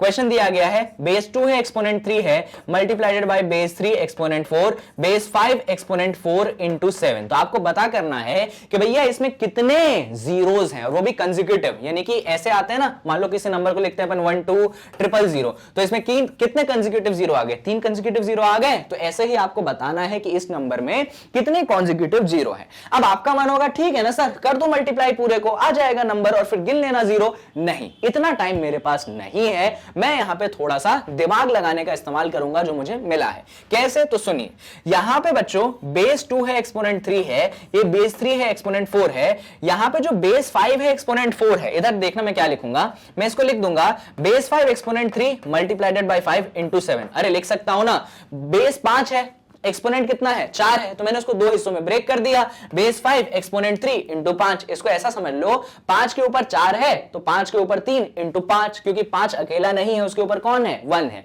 दिखाते नहीं है अपन पर है एक्चुअली कौन 1। तो इस तरीके से अपन ने उसको लिख दिया। अब तरीका सुनना, यहां पे बच्चों ये नंबर है और यहां पे एक ये नंबर है, इन दोनों को साथ में लाओ। क्या करो, इन दोनों को साथ में लाओ। तो आपने लिख दिया base 2 exponent 3 मल्टीप्लाइडेड by base 5 exponent 3, और यहां पे देखिए क्या है बेस 3 एक्सपोनेंट 4 मल्टीप्लाइडेड बाय 7। आपको इसका टेंशन लेने की जरूरत नहीं है, आप तो यहां पे अपना दिमाग दौड़ाइए। अच्छा, एक 5 बच गया, कोई बात नहीं, 5 को लिख देते हैं यहां पे मल्टीप्लाई में, 5 को भी हमने यहां पे लिख दिया। आप अपना दिमाग यहां पे देखिए, यहां पे अगर आप देखेंगे तो बेस 2 एक्सपोनेंट 3 है, बेस 5 एक्सपोनेंट 3 है, यानी कि एक्सपोनेंट कॉमन है। तो एक्सपोनेंट जब कॉमन हो तो अंदर वाली चीजों को मल्टीप्लाई कर दो, यानी कि मैं 2 इंटू 5 कर दूंगा और एक्सपोनेंट को ऊपर चढ़ा दूंगा। क्या करूंगा मैं 2 इंटू 5 कर दूंगा, एक्सपोनेंट को ऊपर चढ़ा दूंगा। इसके पीछे रीजन ये है क्योंकि एक्सपोनेंट दोनों का क्या था, सेम था। इसका तुम टेंशन मत लो, इसको तो जाने दो, इसका तो तुम लोड ही मत लो, हटा दो। अब सुनो, 2 इंटू 5 अगर आप करोगे बच्चों तो 2 इंटू 5 क्या बनेगा, आपके पास बनेगा बेस 10, एक्सपोनेंट कितना, एक्सपोनेंट बन जाएगा 3, और यहां पे जो भी नंबर है उसका टेंशन आपको लेने की जरूरत नहीं है। अब बेस 10 है, एक्सपोनेंट 3 है, इसका मतलब समझते हैं आप, इसका मतलब बच्चों ये होता है कि 10 को आपको 3 बार मल्टीप्लाई करना है। तो 10 को आप 3 बार मल्टीप्लाई करेंगे, आपके पास यहां पे क्या बनेगा, आपके पास यहां पे बनेगा 1000, और यहां पे जो भी नंबर है उससे अपन को उतना लेना देना नहीं है। हमसे सवाल पूछा गया था कि कितनी कॉन्सेक्यूटिव जीरो है, और हमारे पास 1000 बना है जिसमें कितने कॉन्सेक्यूटिव जीरो है, 3 कॉन्सेक्यूटिव जीरो है, इसीलिए हम ऑप्शन ए पे टिक कर देंगे कि भैया हमारे पास जो नंबर होगा उसमें कितने कॉन्सेक्यूटिव जीरो होंगे, उसमें 3 कॉन्सेक्यूटिव जीरो होंगे। तो यह तरीका है इस क्वेश्चन को करने का, कहीं पे अच्छे से नोट डाउन कर लिए, इंपॉर्टेंट क्वेश्चन है और कोई बड़ी बात नहीं है, आपके स्कूलों के एग्जाम में पूछ लिया जाए। क्योंकि मैं आपको एक सच्चाई बता दूं, जो 9th क्लास में आपके स्कूलों में एग्जाम होता है तो उसमें जो पेपर बन के आता है वो जनरली स्कूल में नहीं बनता है, वो मल्टीपल स्कूल से बन के आता है। मतलब आपके स्कूल में पेपर जो आएगा शायद किसी और स्कूल से बन के आएगा, तो वहां पे जो होता है ना, पेपर का लेवल थोड़ा सा टफ उठ जाता है, आपके एनसीईआरटी बुक से ऊपर बात चलती है। और क्योंकि एनसीईआरटी बुक से ऊपर बात चलती है, इसीलिए मैं पढ़ाता भी एनसीईआरटी बुक से ऊपर ही हूं। फिलहाल हम इस वीडियो के लास्ट क्वेश्चन की तरफ बढ़ जाते हैं और फटाफट इस क्वेश्चन को करेंगे। और इसके साथ ये जो एमसीक्यू का पहला पार्ट है, जहां पे मैंने बोला था ना नंबर सिस्टम का पहला पार्ट लेके आया हूं, फिर बाकी 2 पार्ट लेके आऊंगा, तो पहला पार्ट यहां पे तो भैया खत्म हो जाएगा। चलिए सवाल पढ़ते हैं। The smallest rational number by which 1/3 should be multiplied so that its decimal expansion terminates after one place of decimal। सुनिएगा, ध्यान से सुनिएगा, सवाल थोड़ा सा इंटरेस्टिंग है।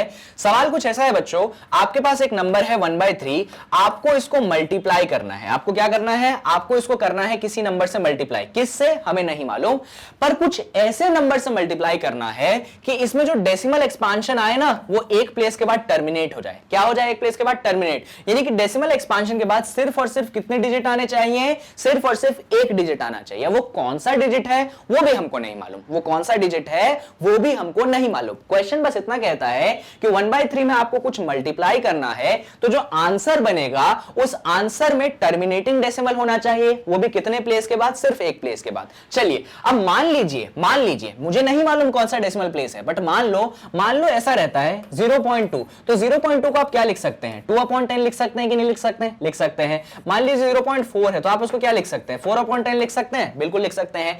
यानी कि ये नंबर, क्योंकि अगर एक डेसिमल प्लेस के बाद टर्मिनेट कर रहा है, तो अगर आप इसको फ्रैक्शन में कन्वर्ट करेंगे ना बच्चों, तो हमको नहीं मालूम कौन सा नंबर आएगा। तो अगर हम x बोल दे तो नीचे 10 आएगा। नीचे 10 क्यों आएगा? तो 10 तब लगता है जब एक प्लेस के बाद आपका डेसिमल एक्सपेंशन क्या होता है? टर्मिनेट होता है। इसीलिए मैंने नीचे क्या डाल दिया? मैंने नीचे 10 डाल दिया। अब बात आती है, ठीक है सर नीचे तो 10 डाल दिया, इधर बताओ इधर क्या करोगे? तो सुनना भाई, इधर क्या करूंगा? तो देखो इधर नीचे 10 है ना, इधर नीचे 10 है ना, तो भाई इधर नीचे 10 है, तो ये 10 कहीं मल्टीप्लाई करने से ही आया होगा। तो ये जो नंबर है आपके पास मालूम है कौन होगा? उसका डिनोमिनेटर 10 होगा। उसका डिनोमिनेटर क्या होगा? 10 होगा। अरे वाह यार सर, डिनोमिनेटर तो 10 होगा, पर इधर सर एक प्रॉब्लम है। क्या प्रॉब्लम है यार? सर जब 3 और 10 मल्टीप्लाई होंगे, यहां तो 30 बन जाना चाहिए, यहां पे 10 आ रहा है, यानी कि 3 कहीं से कैंसिल होना चाहिए। कैंसिल कैसे करोगे सर? भैया इस 3 को कैंसिल करने के लिए ऊपर एक 3 लगा दो, कर देगा कैंसिल। यानी कि बच्चों हमको नंबर मिल गया। आपको किससे मल्टीप्लाई करना है? आपको मल्टीप्लाई करना है 3/10 से। बात खत्म। 4 ऑप्शन है, कौन से ऑप्शन में 3/10 दिख रहा है? तो बी ऑप्शन में 3/10 दिख रहा है, हमने टिक कर दिया, हमारा आंसर आ चुका है। तो क्या लॉजिक बताया है मैंने, उस लॉजिक के पीछे जाइए, सॉल्यूशन के पीछे नहीं कि सर आंसर क्या आया उसके पीछे मत जाओ, लॉजिक के पीछे जाओ। तो लॉजिक क्या था? लॉजिक ये था कि 1/3 में हमको कोई नंबर करना है मल्टीप्लाई, तो आंसर जो है एक डेसिमल प्लेस के बाद टर्मिनेट होना चाहिए। तो एक डेसिमल प्लेस के बाद टर्मिनेट होने का मतलब यह है कि उसको अपन 10 से डिवाइड कर सकते हैं फ्रैक्शन फॉर्म में। इसीलिए मैंने लिख दिया कि यार नीचे तो 10 होगा, ऊपर क्या होगा मुझे नहीं मालूम, नीचे तो 10 होगा। तो अगर ये नीचे 10 होगा तो कहीं ना कहीं यहां पे 10 मल्टीप्लाई करूंगा तभी 10 बनेगा। और फिर बात आई, अरे 3 में 10 मल्टीप्लाई करोगे 30 बनना चाहिए, 3 कहां गया? इसका मतलब इस 3 को कैंसिल करने के लिए कोई ना कोई ऊपर 3 बैठा होना चाहिए। इसीलिए हमने इस नंबर को किससे मल्टीप्लाई किया? 3/10 से मल्टीप्लाई किया। और आंसर क्या बना? आंसर भी हम देख सकते हैं, 3 और 3 कैंसिल हो गए, तो आंसर बना 1/10। और 1/10 क्या होता है? 0.1 होता है, जो कि डेसिमल के एक प्लेस के बाद टर्मिनेट हो चुका है। तो किस ऑप्शन पे टिक करेंगे? हम यहां पे बी वाले ऑप्शन पे टिक कर देंगे। और ये लॉजिक अगर आप सीख जाते हैं तो इसी के साथ जो मेरा वादा था कि नंबर सिस्टम के एमसीक्यूज खत्म कर दूंगा, वो मैंने यहां पे खत्म कर दिया। सवाल यह है कि पूरे चैप्टर के मैंने एमसीक्यूज नहीं खत्म किए हैं, उसके सिर्फ एक टॉपिक का एक एमसीक्यू खत्म किया है, क्योंकि इसके बाद 2 और टॉपिक हैं जिसके एमसीक्यू हमें पढ़ने हैं। दूसरा टॉपिक है आपके पास रैशनलाइजेशन, उसके एमसीक्यू करेंगे। और फिर बारी आ जाएगी एक्सपोनेंट्स एंड पावर्स, उसके भी एमसीक्यूज हम करेंगे। फिलहाल ये वीडियो यहां पे खत्म होती है और यहां पे मैं आपको इंट्रोड्यूस करवा देता हूं मैग्नेट ब्रेन्स के वेबसाइट से। मैग्नेट ब्रेन्स का वेबसाइट वो जगह है जहां पे एजुकेशन आपको फ्री ऑफ कॉस्ट तो मिलती है, बस वहां पे वीडियोस इतनी बढ़िया तरीके से अरेंज है कि आपको पढ़ने में तो मजा ही आ जाएगा। तो गूगल क्रोम खोलिए, टाइप करिए www.magnetbrains.com, ये खुलेगी वेबसाइट। इस पे सीबीएसई इंग्लिश मीडियम के अंदर अपने क्लास को करिए सेलेक्ट। जैसे ही करेंगे आप सेलेक्ट, एक नया विंडो खुलेगा। इसमें जो भी आपको जिस भी टीचर की वीडियो देखनी है, मान लो मैथ्स की एनसीईआरटी की वीडियो देखनी है, तो वॉच नाउ ऑप्शन पे लगाओ दम। तो वॉच नाउ ऑप्शन पे लगाओगे, ऐसे पुश बटन दबाओगे तो एक नया विंडो खुलेगा जिसमें जितनी भी चीजें हम कवर कर रहे हो आपको मिल जाएगी। नीचे वॉच चैप्टर वाइज वीडियोस हैं, उसमें जिस जिस चैप्टर का वीडियो आपको देखना है उस वीडियो पे क्लिक करिए और एक और नया विंडो आप सभी के सामने यहां पे खुल जाएगा जहां पे मैं आपको पढ़ाता हुआ मिल जाऊंगा। तो देख लीजिए, सुकून से वीडियो को देख लीजिए, आप सारी चीजें सीख जाएंगे। और ये तो आप जानते ही होंगे, ये सारी चीजें आपको magnet brains free of cost available करवाता है। किंडरगार्टन से लेकर क्लास 12 तक सब कुछ आपके लिए फ्री ऑफ कॉस्ट है। बस आप हमें सपोर्ट कर दीजिए। कैसे भैया? वीडियो को लाइक कर दो, चैनल को सब्सक्राइब कर दो, जितना हो सके वीडियो को शेयर कर दो, बस इतना आप काम कर दो। हम आपकी मदद हमें मिल जाएगी, इससे ज्यादा आपसे कोई भी डिमांड नहीं है। साथ में हो सके तो अगर मन करे तो वीडियो के नीचे जाके कमेंट कर दो भाई। अगर कुछ भी लगे कि सर ये चीज समझ नहीं आई, ये चीज नहीं समझ आया, तो जाके नीचे लिख दो ना कि सर इस टाइम पे समझ नहीं आया, अगले वीडियो में समझा देंगे। So thank you so much. I hope कि इस वीडियो ने आपकी पढ़ाई में हेल्प की होगी एंड आई होप कि आप अगले वीडियो को भी जरूर देखेंगे जो कि होगा आपके रैशनलाइजेशन पे बेस्ड एमसीक्यू।